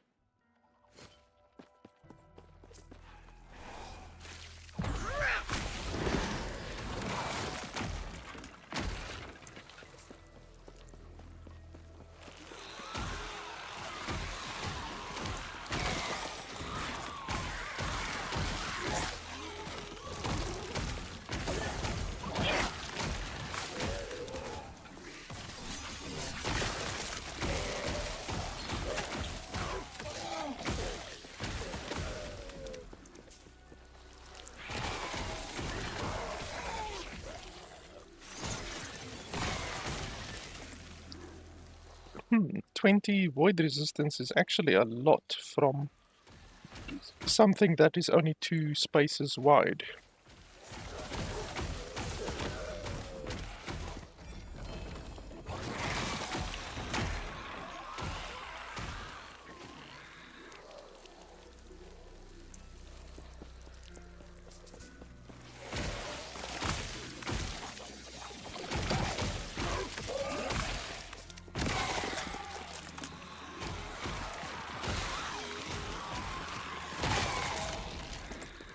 Holy shit. That wasn't even a prophecy.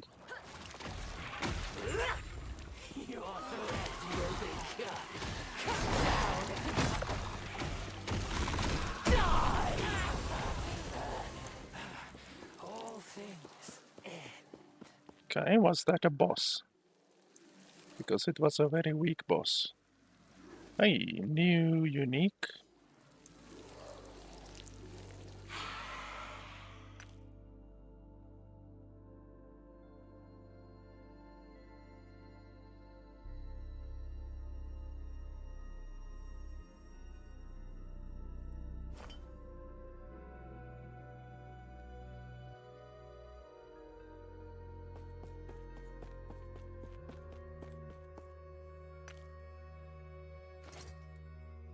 What does the Ruin of Weaving do? Transforms a random amount of the remaining Weaver's Will or Weaver's Touch of an item into additional affixes or affix tiers as if you had slain many items with that item equipped.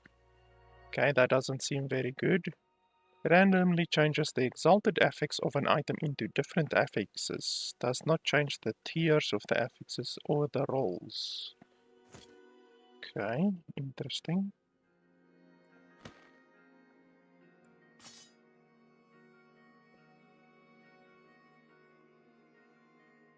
That's a new item as well.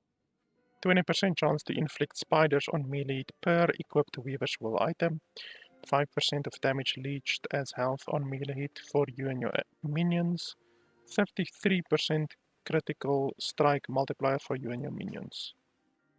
Okay, interesting.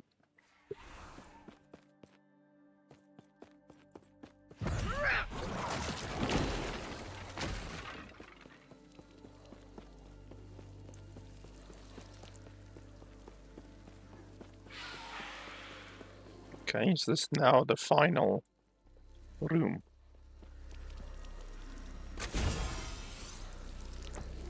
Wow. Hey, but there's a chest, that's nice. I can actually use the chest to store all of my crappy items.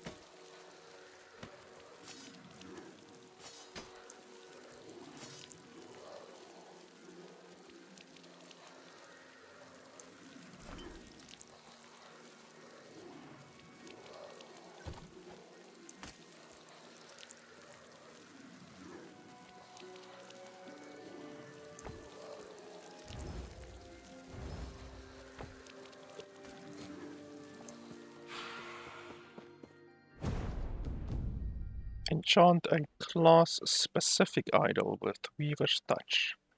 Ah, okay. We will definitely do that.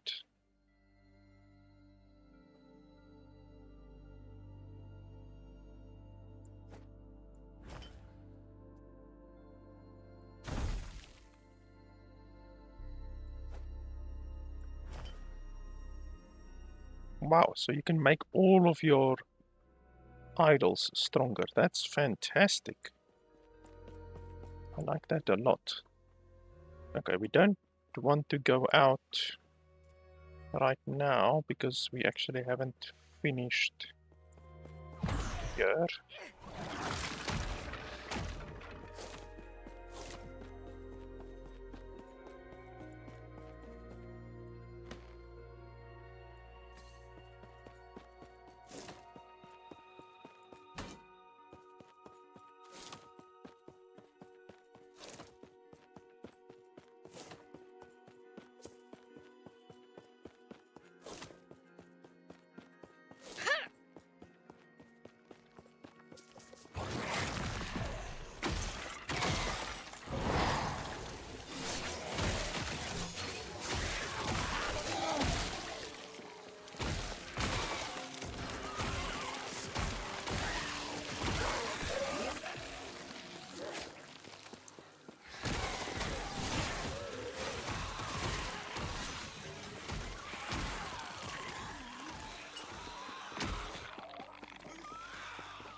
I think once you actually empower all of your idols, you will be really quite a bit more powerful.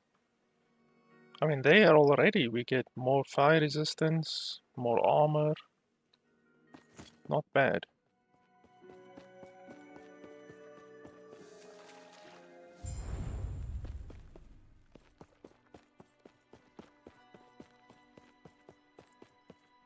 Okay, so we are done here now. Just gonna pick up all of these in order to sell them.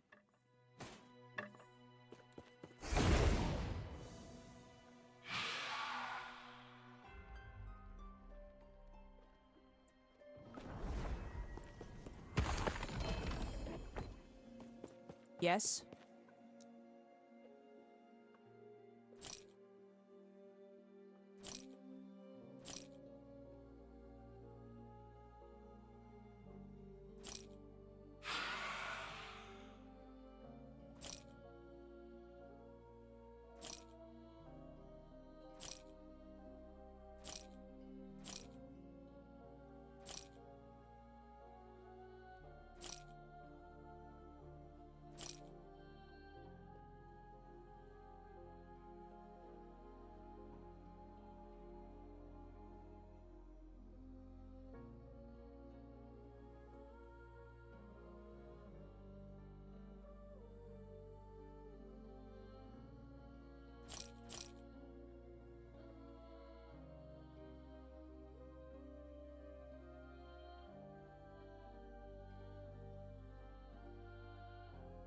Holy crap.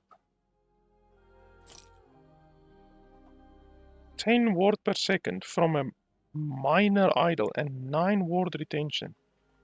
Holy tits, that's strong.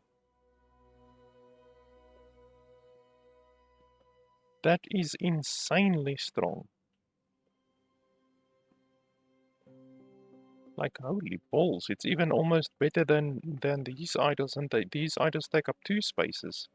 This one just takes up 1 space. That is incredibly strong. Holy schmoly. The developers went a little bit overboard with these new idols, I think.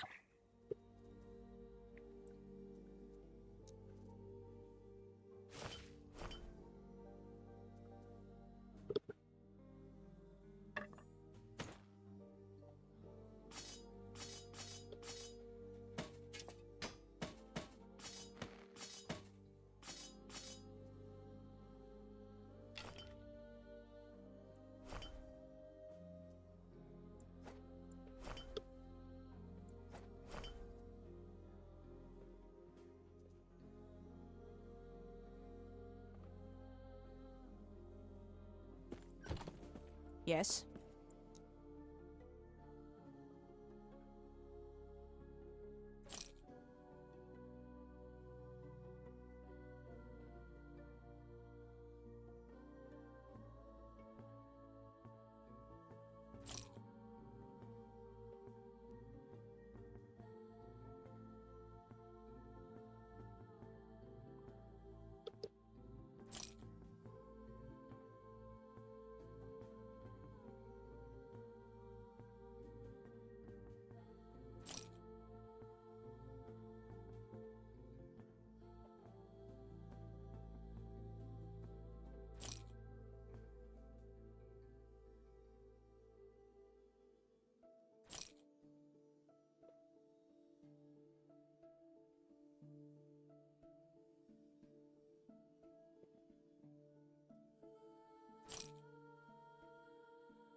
This one is relatively bad, but we might keep it.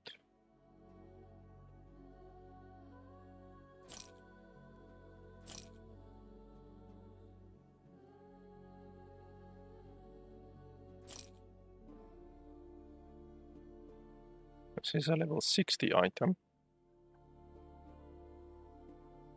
Gain a stack of Kismet when you directly use an melee attack and hit at least one enemy. What's Kismet?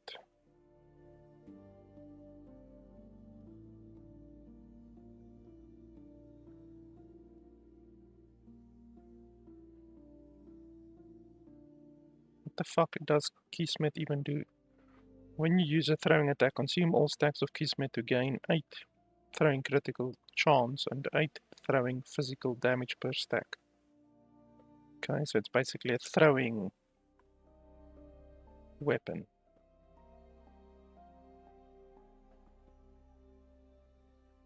Okay. I wonder what the maximum weaver's will on an item is, because on regular items it's 16, I think. So I wonder if it's 16 on these items as well. Like this one is 13. So maybe on these ones as well it's 16. It's possible. Take care.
Ah, there is a cemetery.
Stop running around, just attack the fuckers.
Who are we to worship? Who will embrace us as flawed as we are? The gods brought us war and fell to death. The empires of man and the empires of death fell to ruin. Terra herself abandoned us. But we are not forsaken. The Weaver will embrace us all. The Weaver will save us.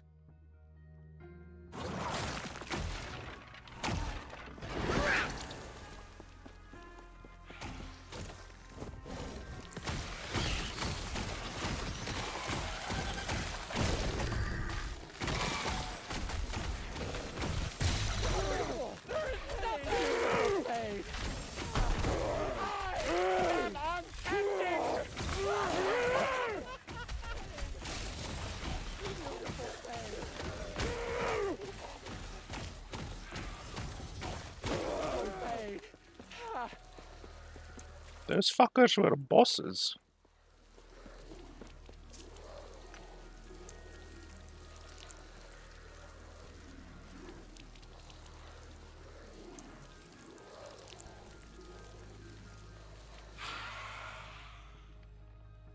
Wow, even bow damage increase.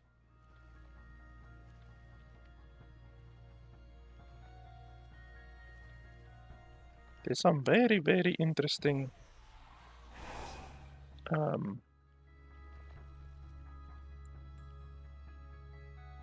idols.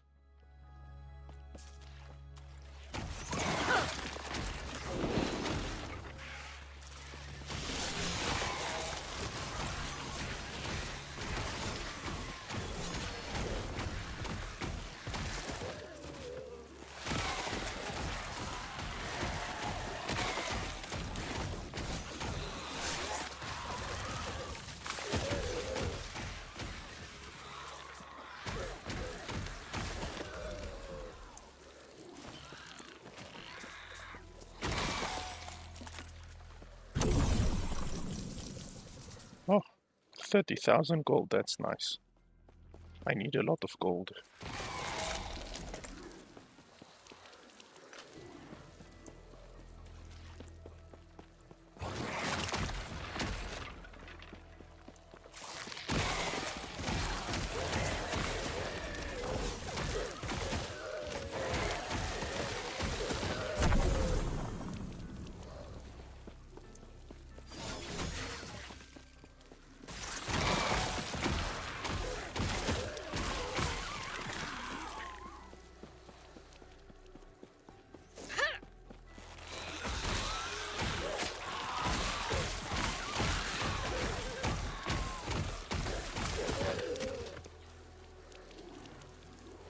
Wow, that's a lot of stun duration.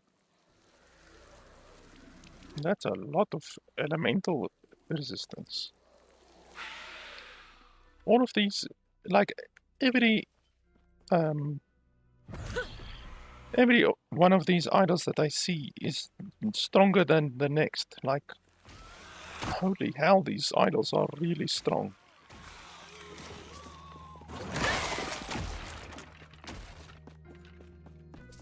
it's very clear that these idols are like not just a little bit more powerful, they're considerably more powerful than the idols that were previously in the game. And then on top of that, you can obviously empower your idols that were already in the game as well. So you can even make your existing idols more powerful.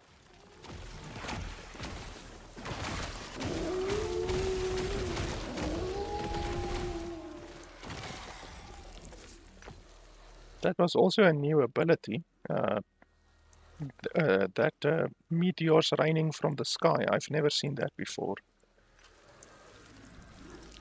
Wow, that's a lot of attack speed. 90% attack speed.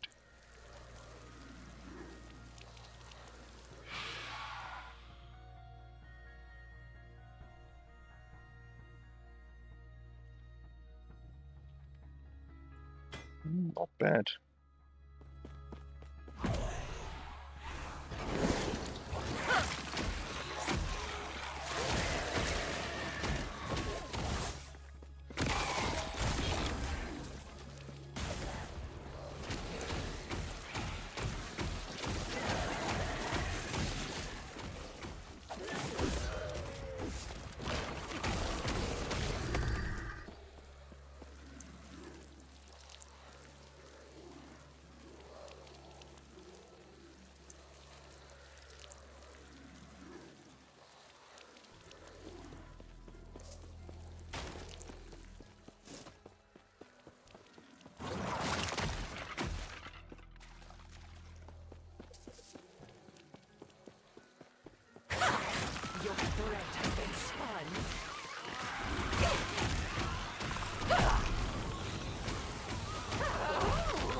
Now, these bosses seem a little bit weak, to be honest.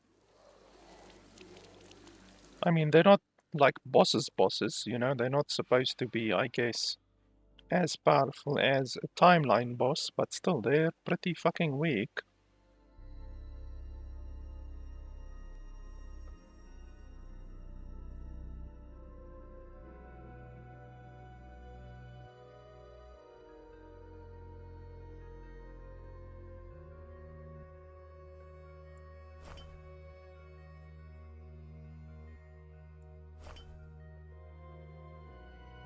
Holy crap, 20% spell damage increase. On an idol that's only 2 size, that's also pretty crazy. Block chance is converted to parry chance while not wielding a shield. Okay, so it's a one-handed rapier. 23% melee critical strike multiplier per meter from the target. So this is probably supposed to be used with lunge and stuff like that. 20% increased range with firebrand and puncture. Okay.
So I probably can't use this again.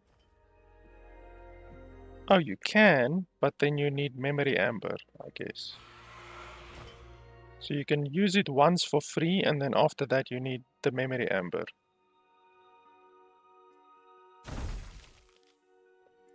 Okay, that one only got 2 Weaver's Touch. This one got 4 Weaver's Touch. So the Weaver's Touch amounts do vary, apparently.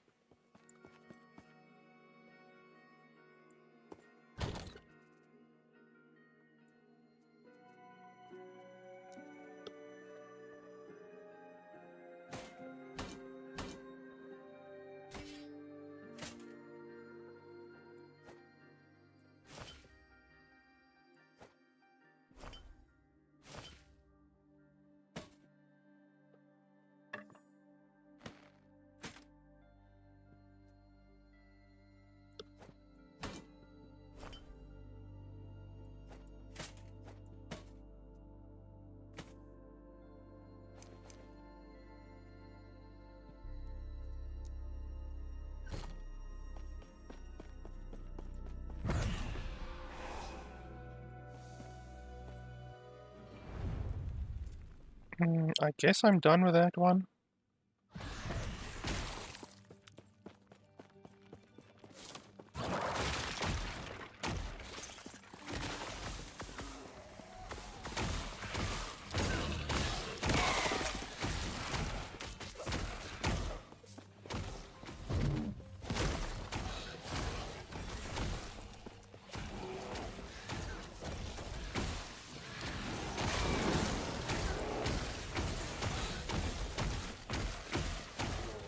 Leave me alone, motherfucker. I'm not your play friend. This Wraithlord is your play friend. Just ignore me. I'm just running around picking up loot. I mean you no harm.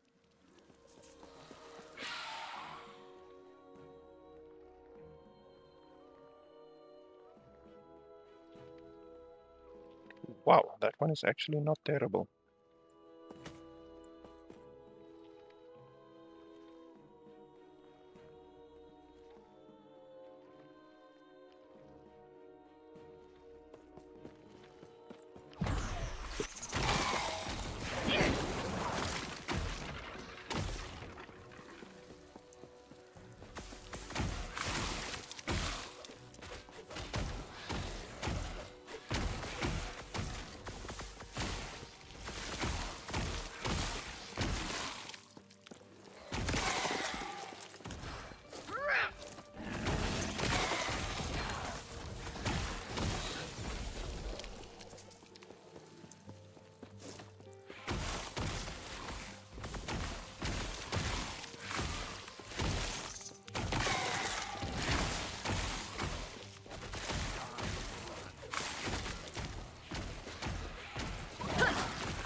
Die, human. Die, human.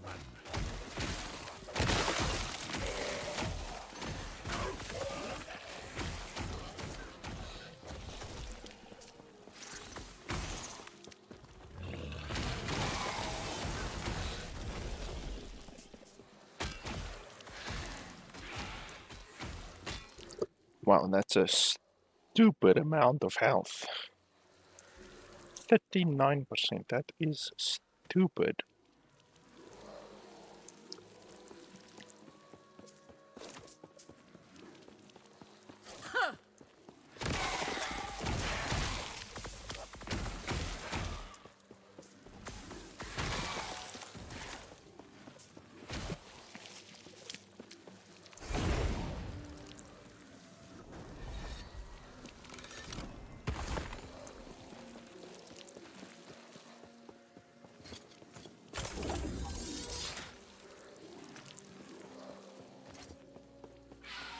Yes?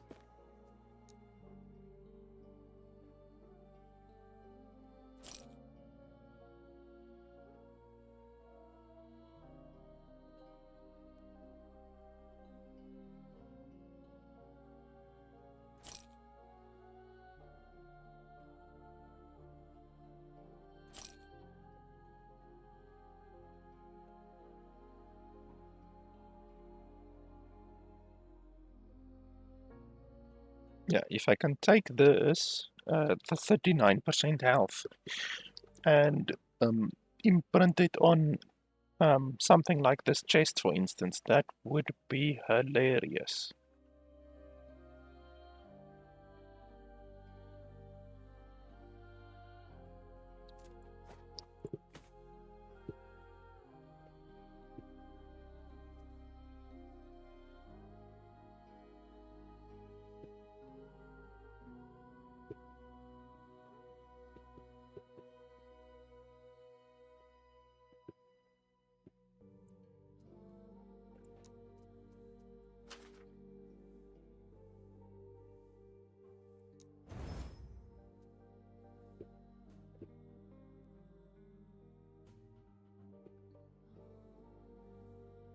That's not bad. I can maybe turn that armor into a usable armor.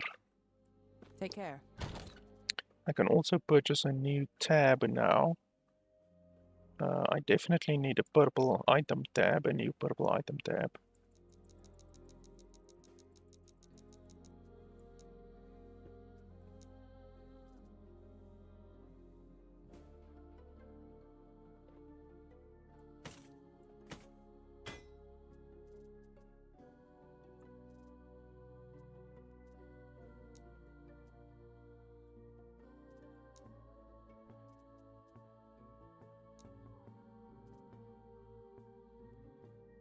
So this one is a little bit mixed up, but it's not a huge amount I can do about that.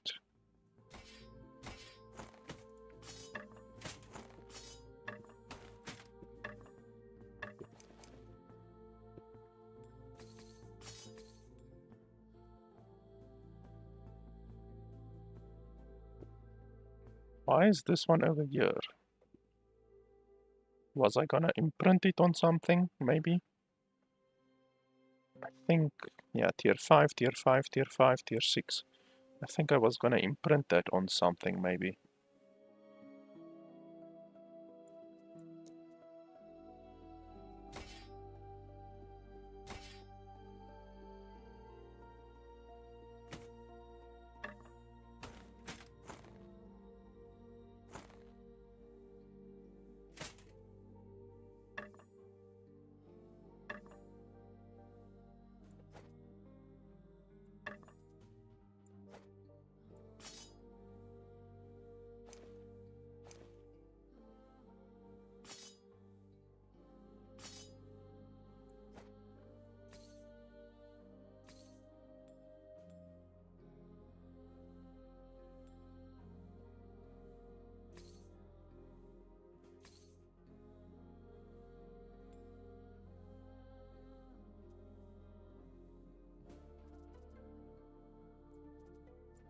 And then idols. My idols are a little bit full, so For right now, I'm just gonna put all of the idols here.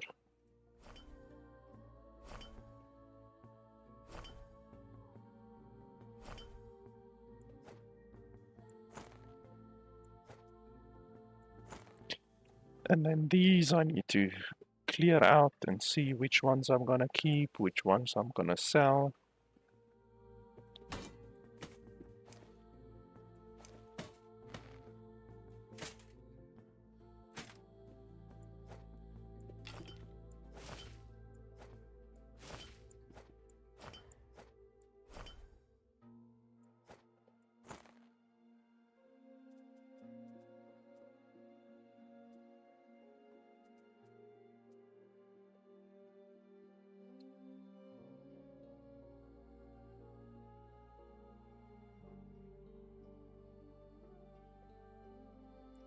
Okay, that one I'm gonna sell. That one I'm gonna sell.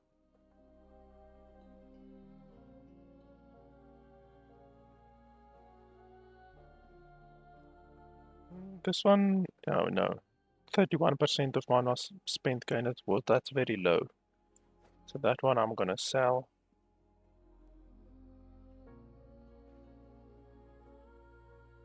This one is okay, but honestly, it's probably not better than mine. So sell. Even though you can re-roll the legendary potential on an item.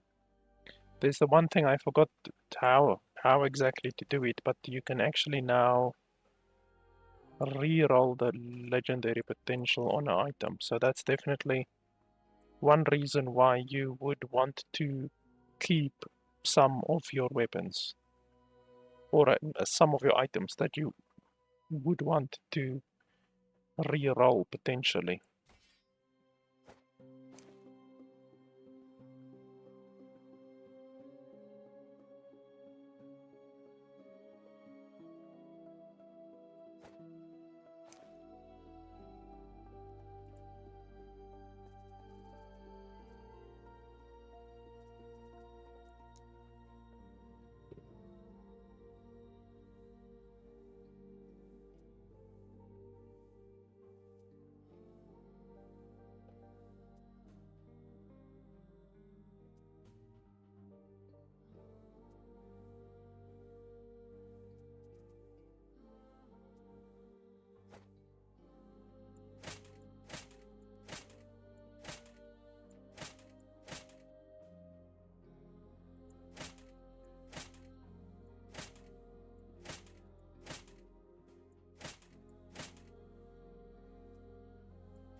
I already have 2 of these, so I'm probably gonna re-roll one of these.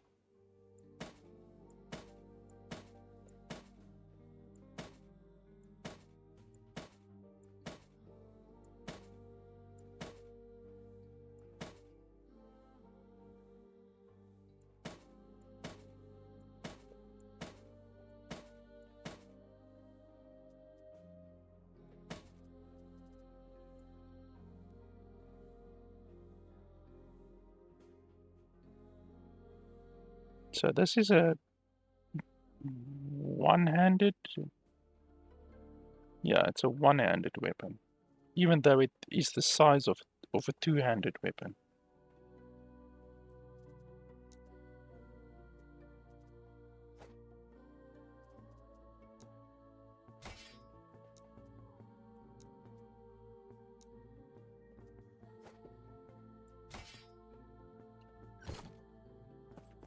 Yes?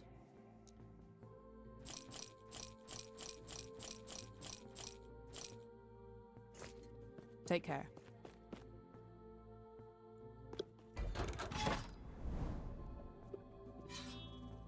Huh, there's two cemeteries, one after each other. That's nice.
Wow, 15 parry chance.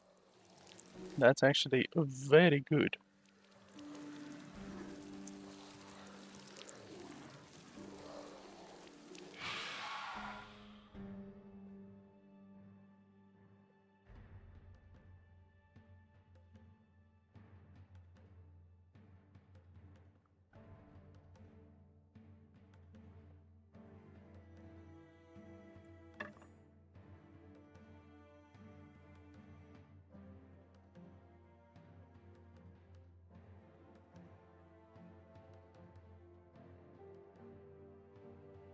Too bad it has two conflicting things. One says while wielding a sword, and then the other one is obviously bow abilities. So this could have been a good armor, but unfortunately, they have conflicting stuff.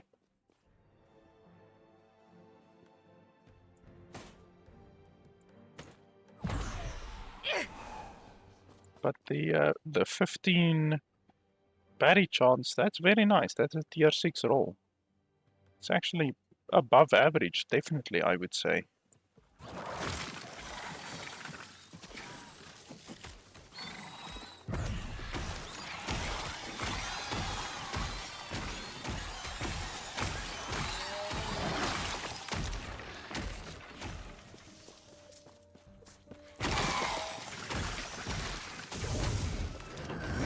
Freedom at last!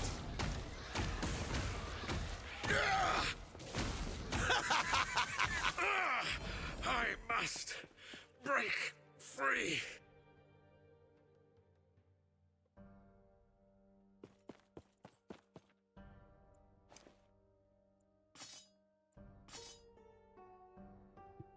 Weaver's Gift. 5% increased duration of bleed, poison, electrify per weaverable item up to 5. So the maximum increased duration is 25, then if you have 5 items. Then chance to electrify and slow on hit, that's nice. 1% of damage leached as health from damage over time, and then 31% penetration against all resistances for damage over time. So it's clearly a damage over time build. Not bad.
Chaos.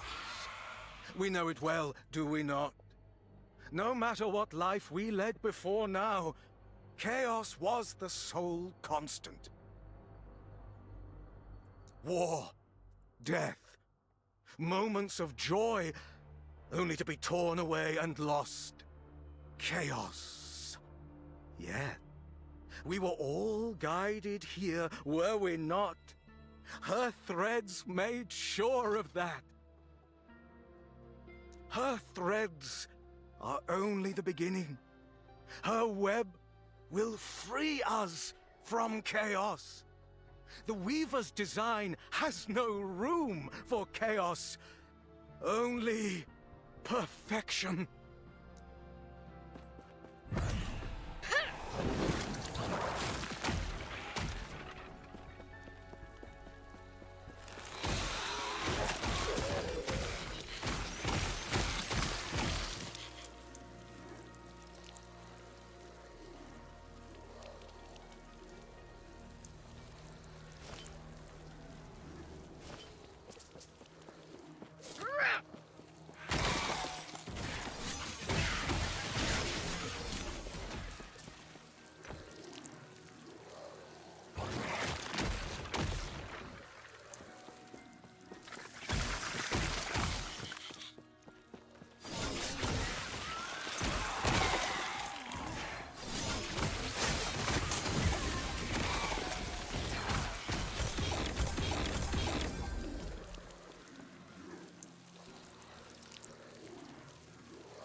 These small idols are incredibly powerful.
You can also re-enchant an item.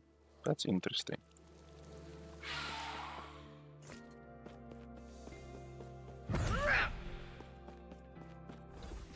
Okay, so what are we supposed to do here?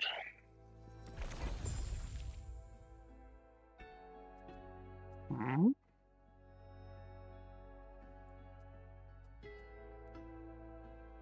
I think you can put these on, yeah, on unexplored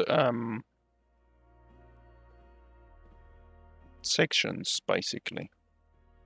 So complete the objective to claim loot fit for a great sentinel.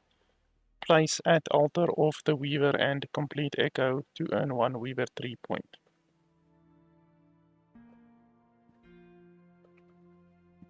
Slay the roaming Fate Weavers among the trials of woven halls to scatter the Weaver's followers across the surrounding echoes. Pack of the Weaver's followers in those echoes are more powerful but drop large amounts of memory amber. Okay. I'm not gonna reset this timeline anytime soon because I literally just have one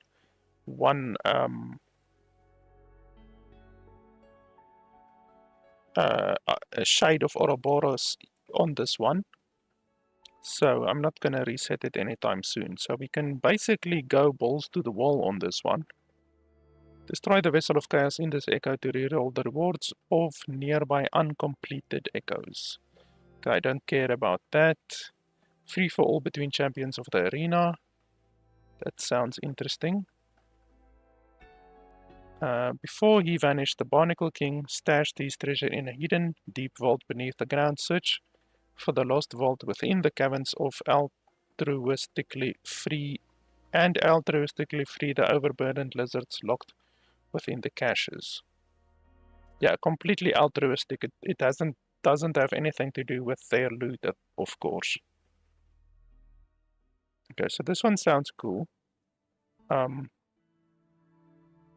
So if you put it over here, it affects 5. If you put it over here, it affects 5 as well.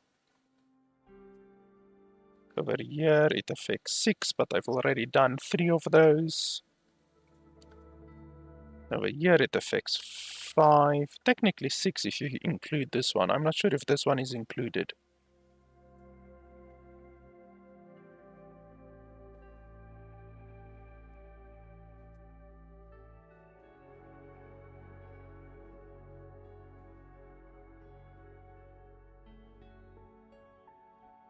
So let's do this one.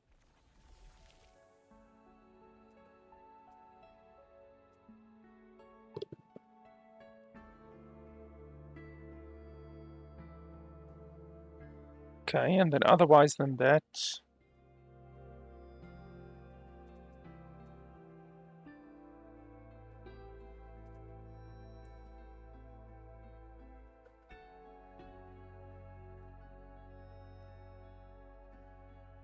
Arena of Champions, I guess you can do that one.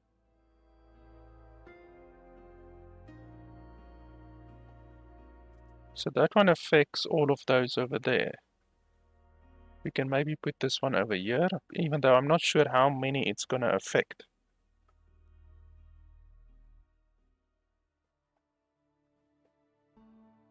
But okay, let's...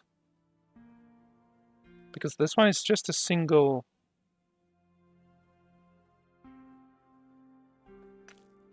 thing. It doesn't affect those around it, I don't think.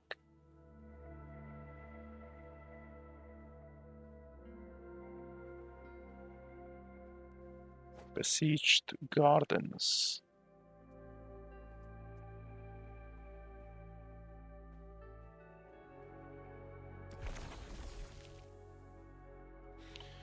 Okay, let's leave it like that, because I first need to figure out what all of this does actually. So before going balls to the wall, we first need to figure out what's actually going on.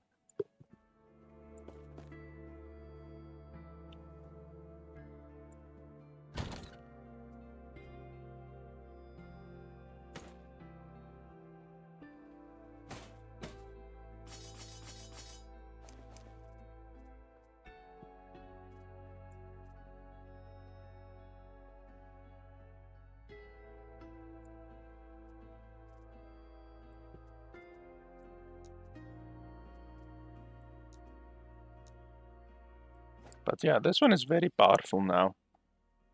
You know, 15% parry is very nice.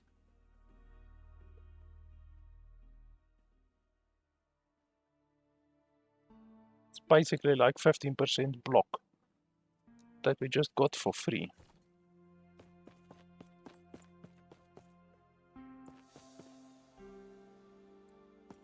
And we have now unlocked the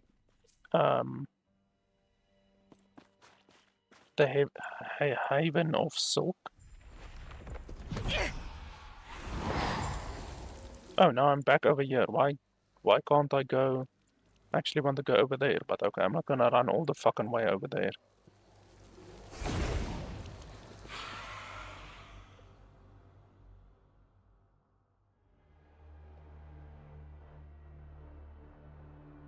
Okay, it takes us straight to the Haven of Silk, apparently.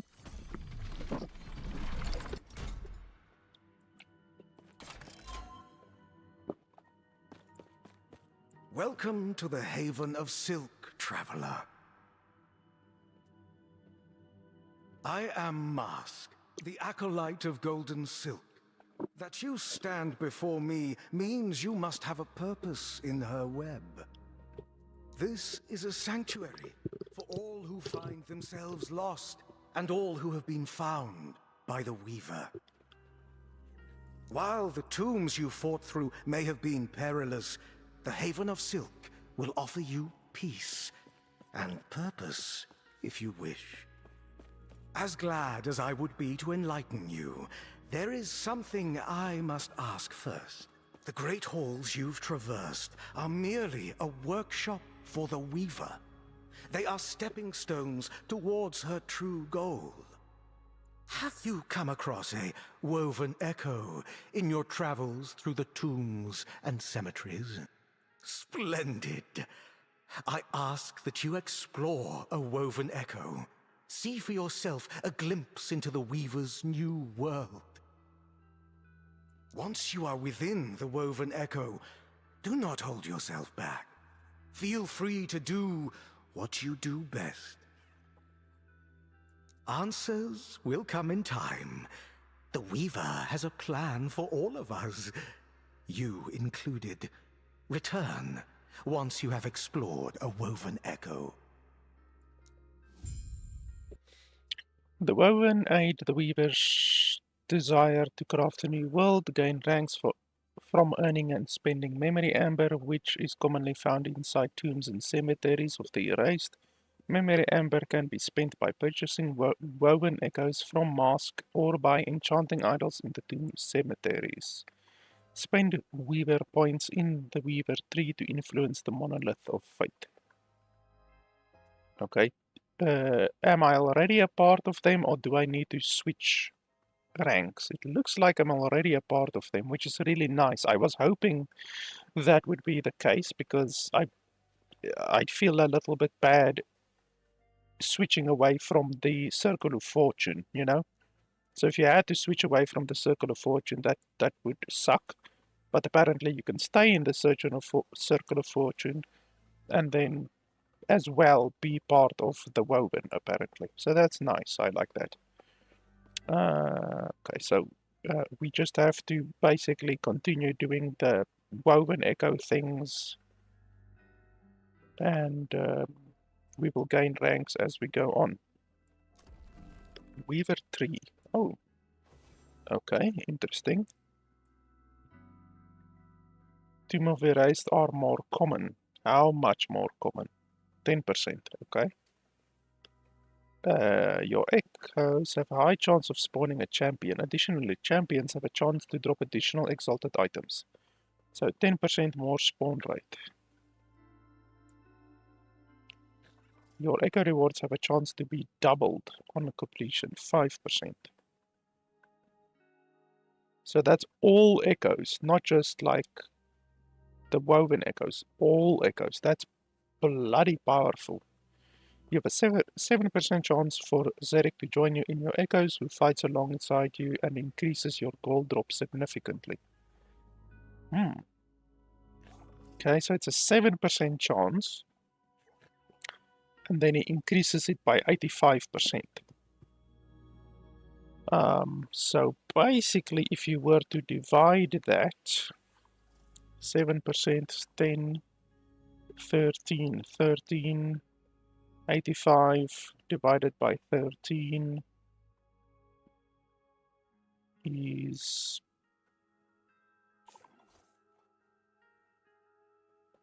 6. So really all that this does is it increases your overall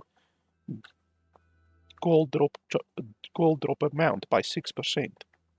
Really, that's really all that it does. So not very impressive, honestly. 6% gold is nothing. 10% more memory amber. You have a chance for Mask to accompany you in tombs. He provides defensive buffs. I don't care about that. Rare enemies inside your tombs and cemeteries have an additional chance to drop woven echoes. 3%. 5% increased pack size. Always. That's nice. Rare enemies in your tombs of cemeteries have a small chance to drop that timeline-specific boss rewards. So any rare enemies. So technically, if you kill 1,000 rare enemies, then you will get one boss reward. So that's pretty brutal. 1,000 rares before you get a single boss drop.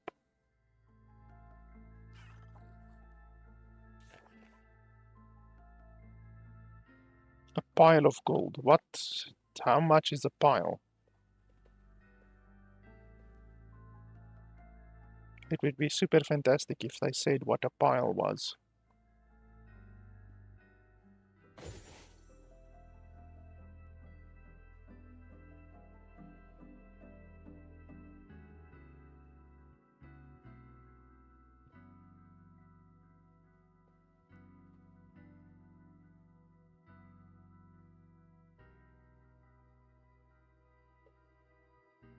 Incubated silk. What the fuck is incubated silk? Oh, I can't even see.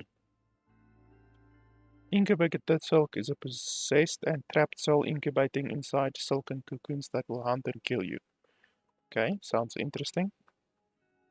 What's this over here? Place a woven echo to imprint it in the slot for it to have a chance to spawn on your echo web when a new echo is generated. Okay. Place an armor or jewelry item to imprint it into the slot to have a chance to drop a pile of similar items as an extra reward. Okay, similar items. So what exactly does that mean?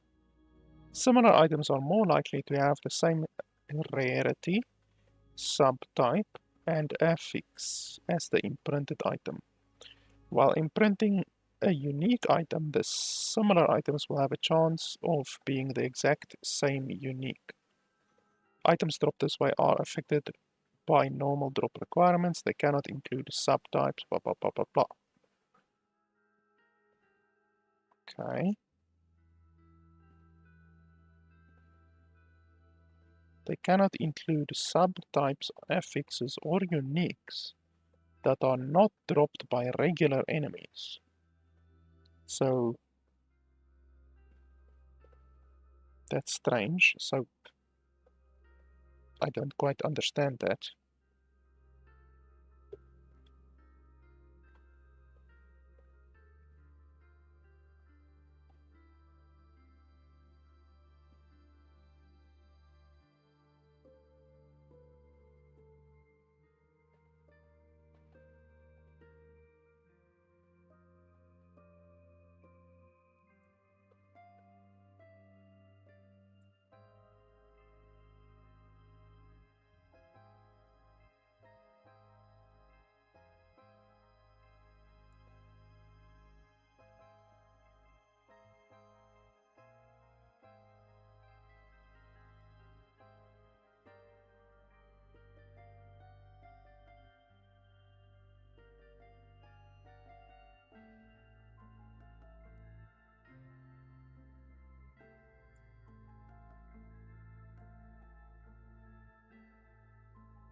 Oh, lizards increased by 10%.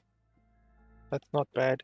I did read in the patch notes that they reduced the amount of loot lizards that can spawn. But if you take all of these points, then the chance is actually increased.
Wow, 1% for a unique item.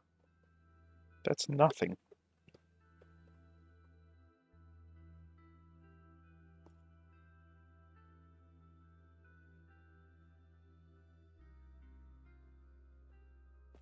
A lot of these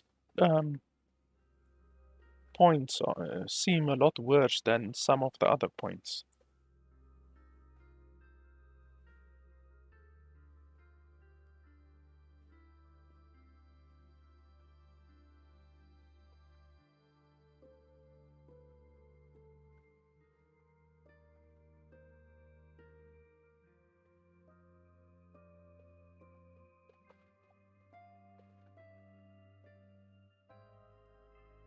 It doesn't say what a possessed nemesis actually is.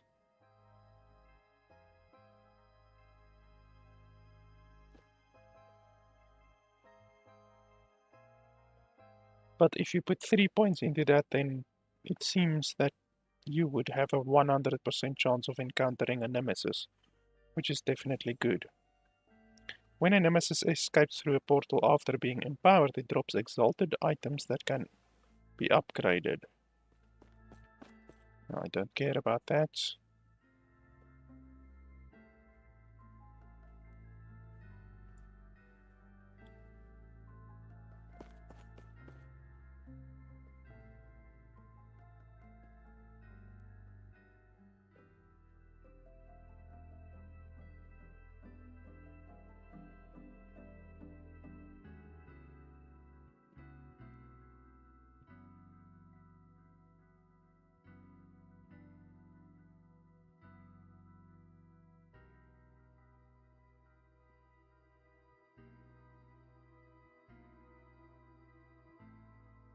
This is pretty interesting because you can completely remove glyphs, ruins, experience, arena keys, and gold from all of your echoes, which means basically you will always have a chance to get either like loot, you know, helmets, weapons, whatever, unique items or exalted items or anything like that, you know, stuff that you can actually use, you know, even though you could argue that you could use glyphs and ruins and stuff like that as well.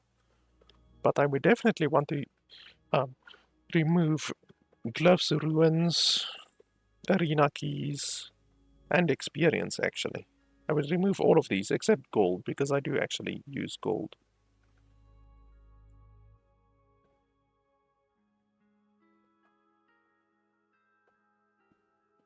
Here you can also remove arenas completely. So I like this one over here a lot. And then maybe we can go over here. Spawn with a new reward type which grants woven echoes.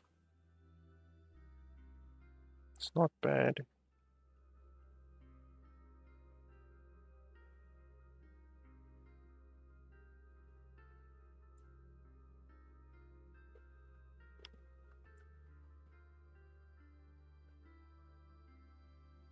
Champions are more common. Champions seem good. Champions in your echoes have a chance to drop uniques with at least one legendary potential. Okay, 1%, that's fucking nothing. That means you have to kill 100 champions before this thing actually kicks in. That's terrible.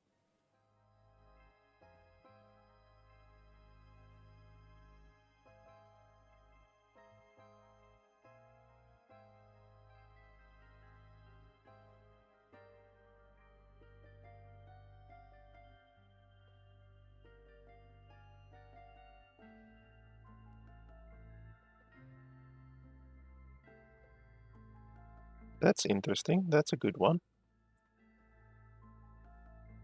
That one is also good. 5% bigger packs will essentially mean 5% more loot on tombs and cemeteries.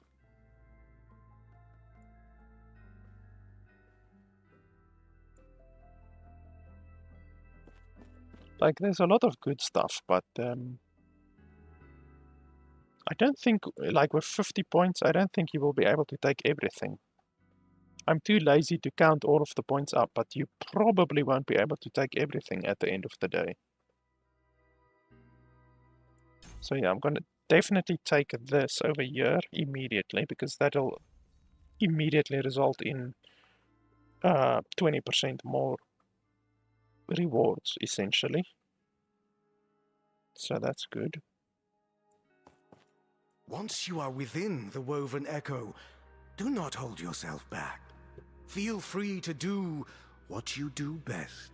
Okay, so a single echo costs 750. It's a little bit expensive, but I guess we will get points relatively fast, maybe.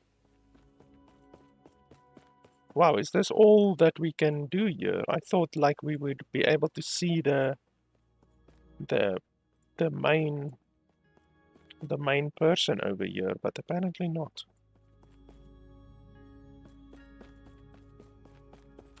We will probably see her at another time. Okay, then we go back over here.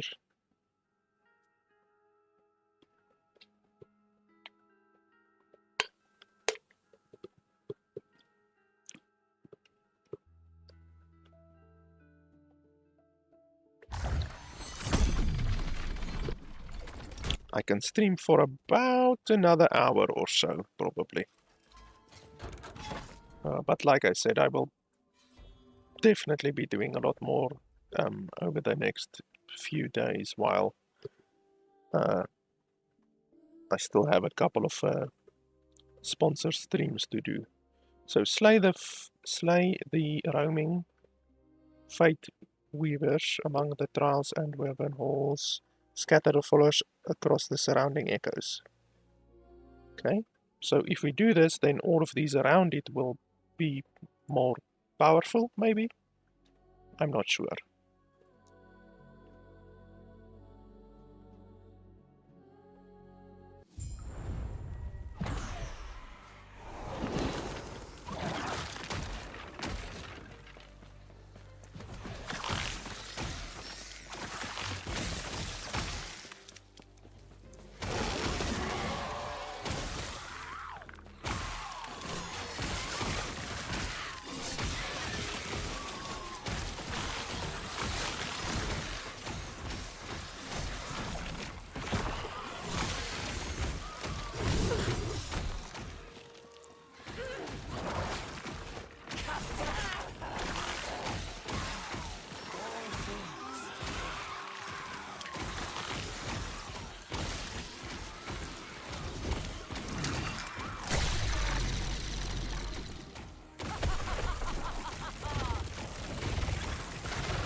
Wait.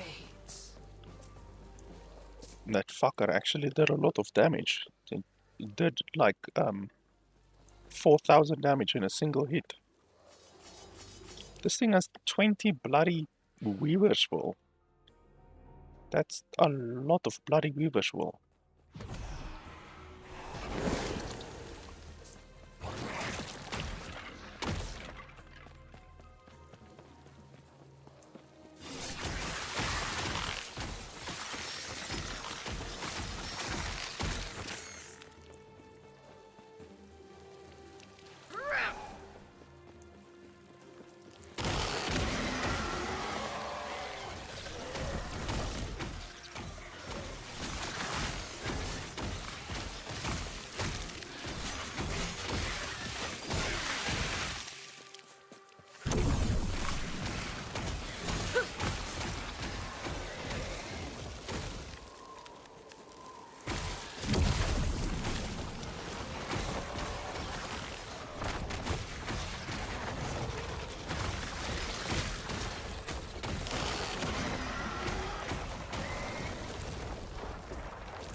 Courses through me! Ugh, out of mana!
Yes.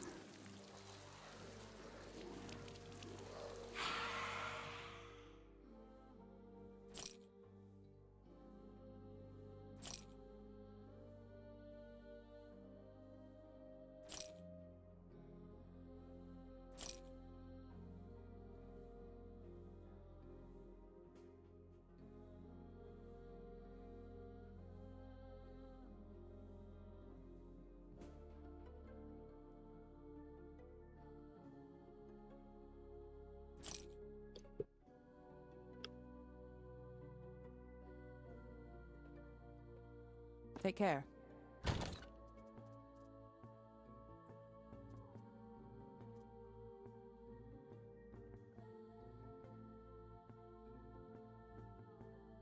So, maximum skeletal mages, necrotic minion skills, cold minion skills, lightning minion skills, increased minion damage.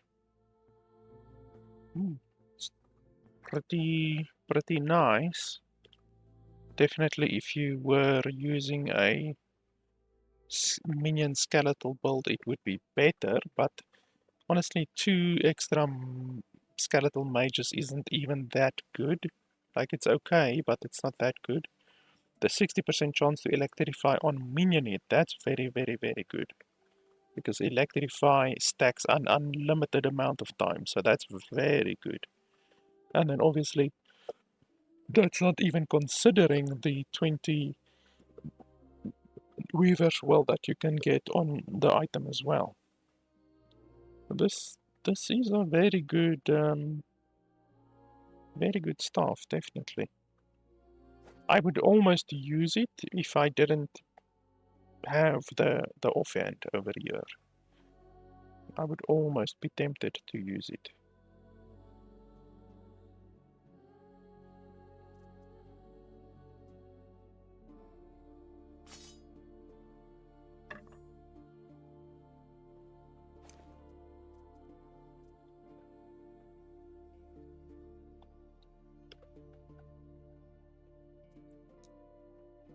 So this one I think you can deal wield.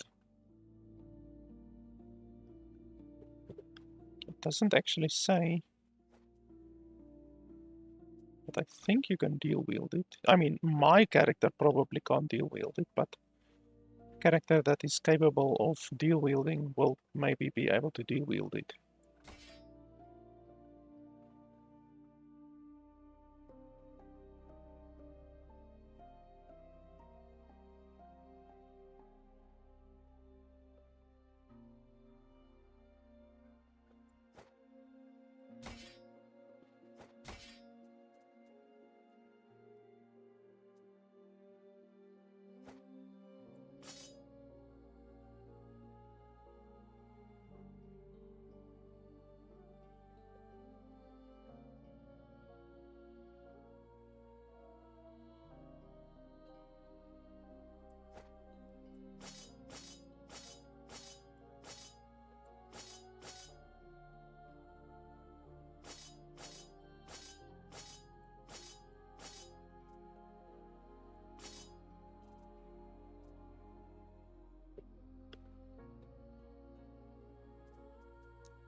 And this one is a lot better, 15 weavers well.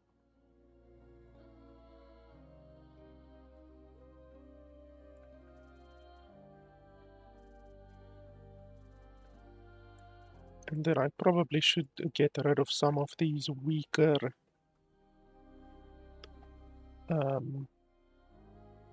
idols. Like that one is really weak. Some of these idols are hilariously powerful.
Yes?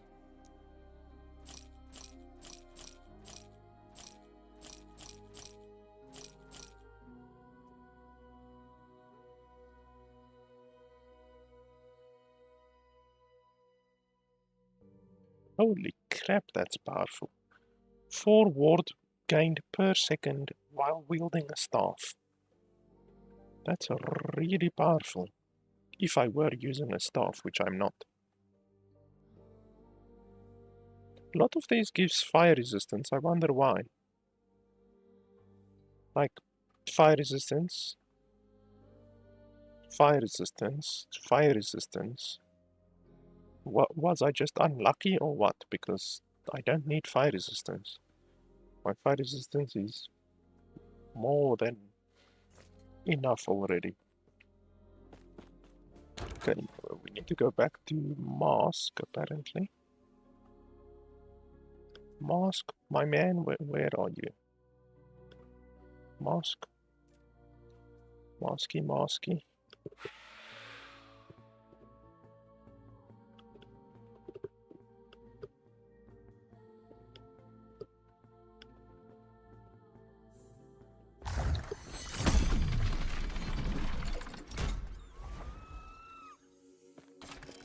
I welcome your return, traveler. Tell me, what did you witness within the Woven Echo? Ah, I expected as such. In fact, such peculiarities are the very reason I requested your aid. Tell me, what is your definition of perfection? In my eyes, perfection is an artisan's eternal duty. Hunting down flaws and mistakes, then excising them from the design. The weaver is an artisan whose craft will bring salvation to us all. How selfish would we be to not aid her in perfecting her design? You are the blade that will cut the imperfections from the weaver's web.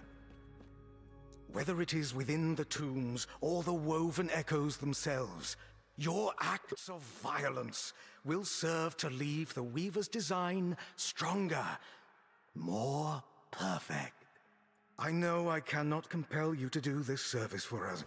Just know that every step you take into the weaver's web will bind our covenant ever further. I see.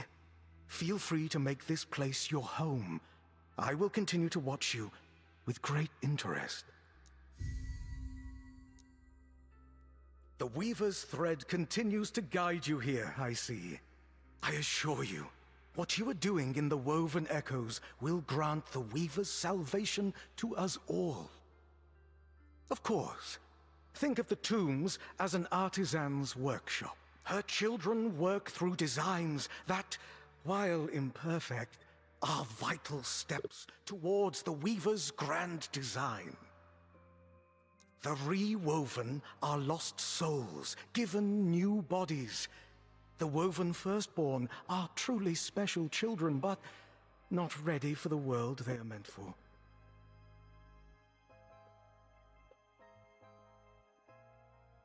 Yes, of course. That is the very reason we want you here. Each thread broken is mended back stronger, more perfect. Your skills are a way to cull the imperfect and flawed designs that plague the Weaver's web. Please continue your work and return as you wish, traveler.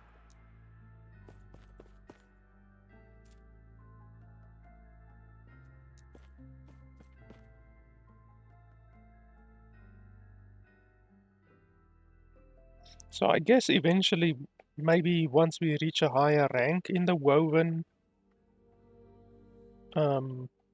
faction, then we might encounter the boss, so to say.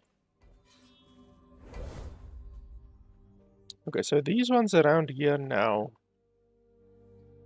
should have something special, because it says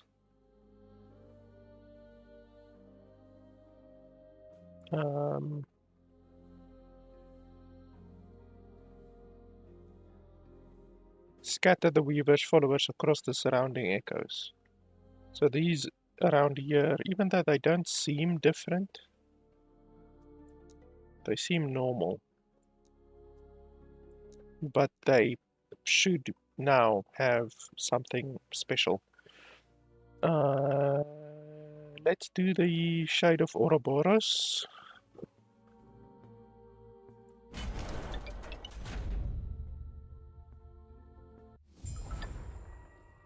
Or not the Shade of Ouroboros, we are doing just the boss in order to gain more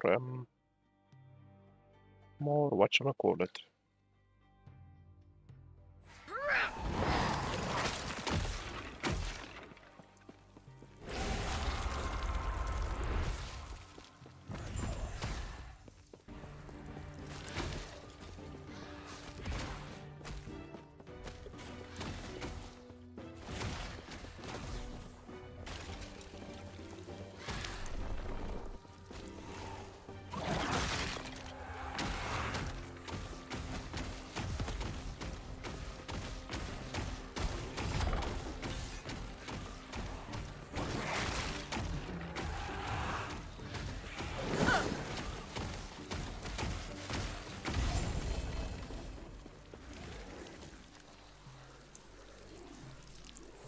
Okay, my current placing is better.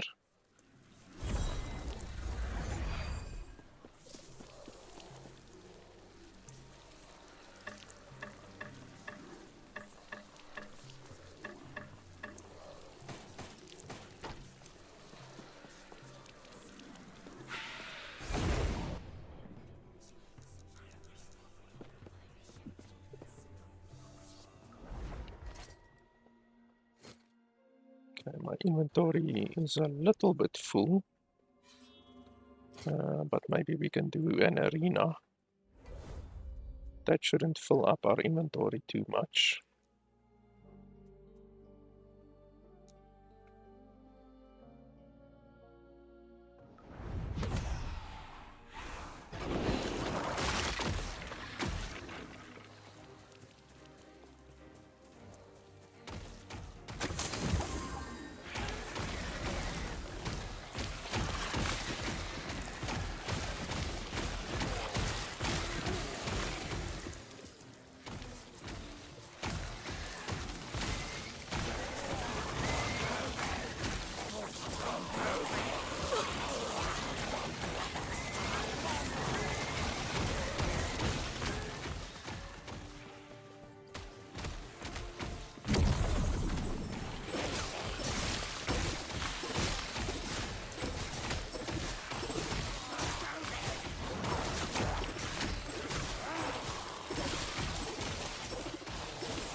Okay, so that is what happens when they spread to the surrounding places. They spawn at the end, basically.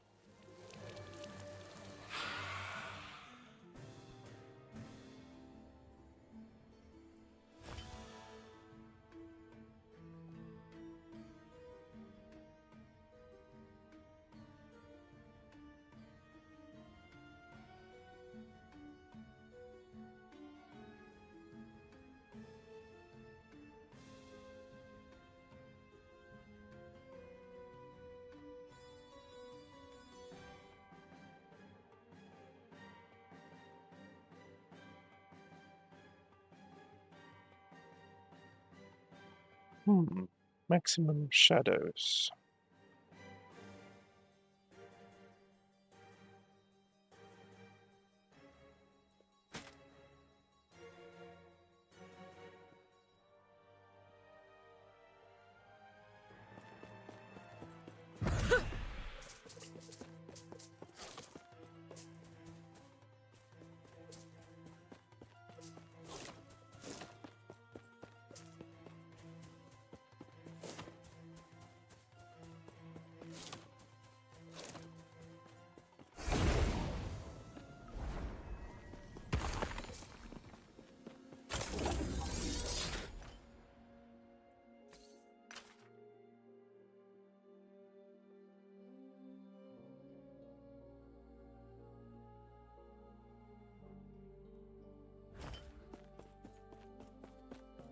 Yes.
Take care.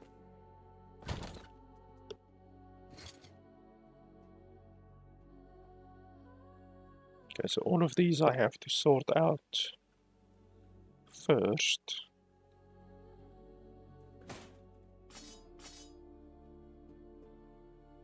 Oh, no, I don't need to sort them out. Or do I? Oh yes, no, I definitely need to sort them out.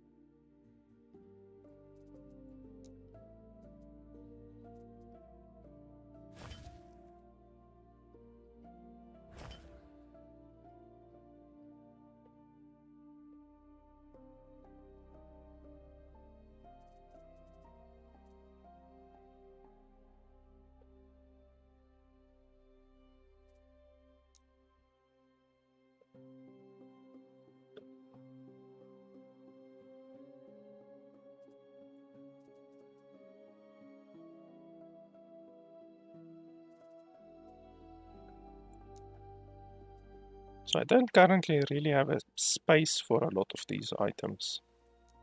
My next purchase probably needs to be another unique tab.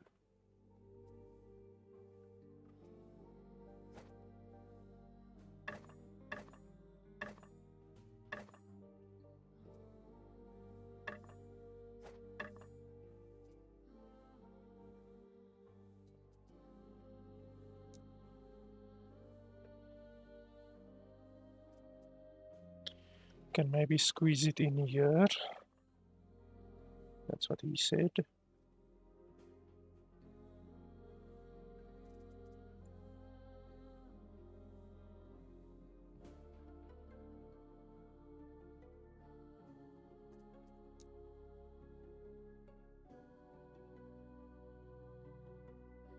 So this one has 1 legendary potential. This one has none.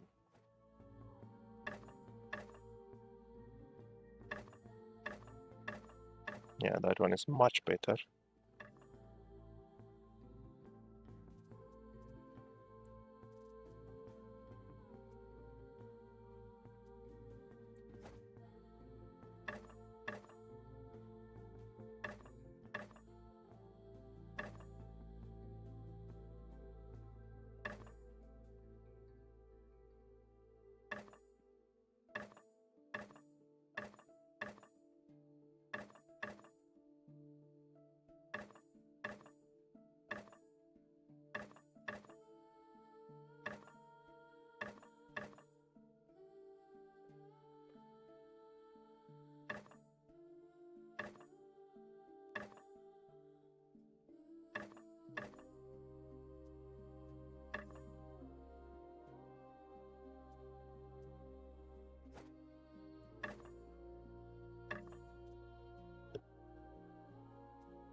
I wanted to imprint this one, but I'm not sure with what.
Yeah, that one is unfortunately better.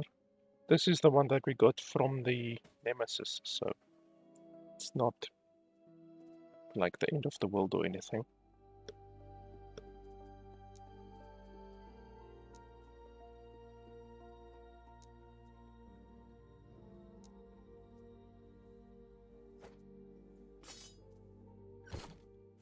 Yes?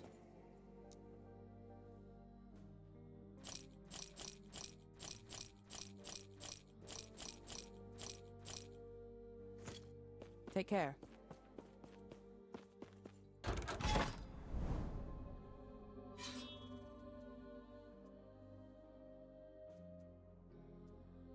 So this one, this one, this one, and this one should all be quote-unquote corrupted, basically, with woven echo bosses, whatever you want to call it.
My fucking minion is going balls to the wall.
Okay, I think that's pretty much it. Not gonna run all over there to just get that last little bit.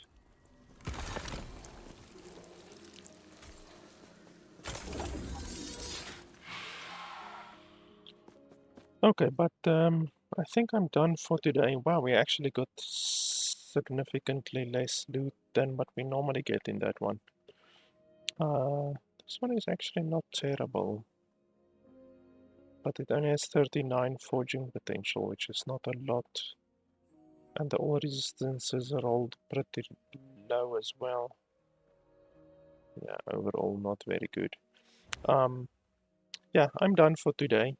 As I said, I'm not going to be able to do a very long one today, but I will, in the next 24 hours or so, stream once again, and then I will definitely do much longer than just 4.5 hours, but I have to go somewhere now. So, yeah, I'm happy with the amount of progress that we made. We found out a whole bunch of new stuff. There's still a lot of stuff that the build can definitely improve upon. I'm not happy with my relic. I'm not happy with my amulet. My main hand is a fucking level 5 main hand. So definitely we can improve that. We can improve our gloves because the throw damage, we don't benefit from the throw damage in the slightest, and the stun chance as well. The stun chance and the throw damage is completely useless on this thing. Our rings we can definitely improve. Like, our ring gives cold damage. Like, what the fuck? That we don't benefit anything from that. There's a lot of stuff that we can improve upon. Our build is actually relatively weak with regards to the gear, but still you can see we are on 200 corruption right now, and we're just flying through these things. If we get the correct gear, then this build can easily do 1,000 corruption. So yeah, we will slowly but surely work our way towards that as we go through the content. As I said, I will be live later again to play a bit more, and over the next whatever several days I will also be streaming the game quite a bit. Just to show you guys again the build that I'm not really following. I mean, I've been playing this build for over a year since the game, since the helmet was released, and this build was created there. But I am following this build to get some tips from this guy, so you can just take the link here in the top, and you can copy it if you want to.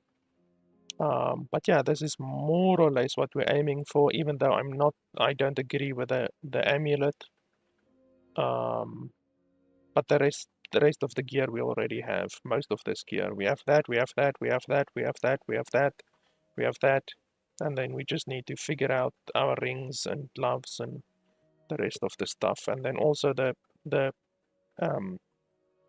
skills are here, even though I'm not following these. I'm doing my own type of thing. You will see I have several differences between this and what mine is. But yeah, you can follow this if you want to. Just copy the link over there, and then as I said right at the beginning of the video, if you don't have the game yet, or if you simply want to buy some of the cosmetics in the game, if you do it through my nexus.gg/lfpgaming/lastepoch link, then the developers get more money because they don't have to give 30% of the revenue to Valve or to Steam. And then on top of that, I also get a small amount of the revenue as well.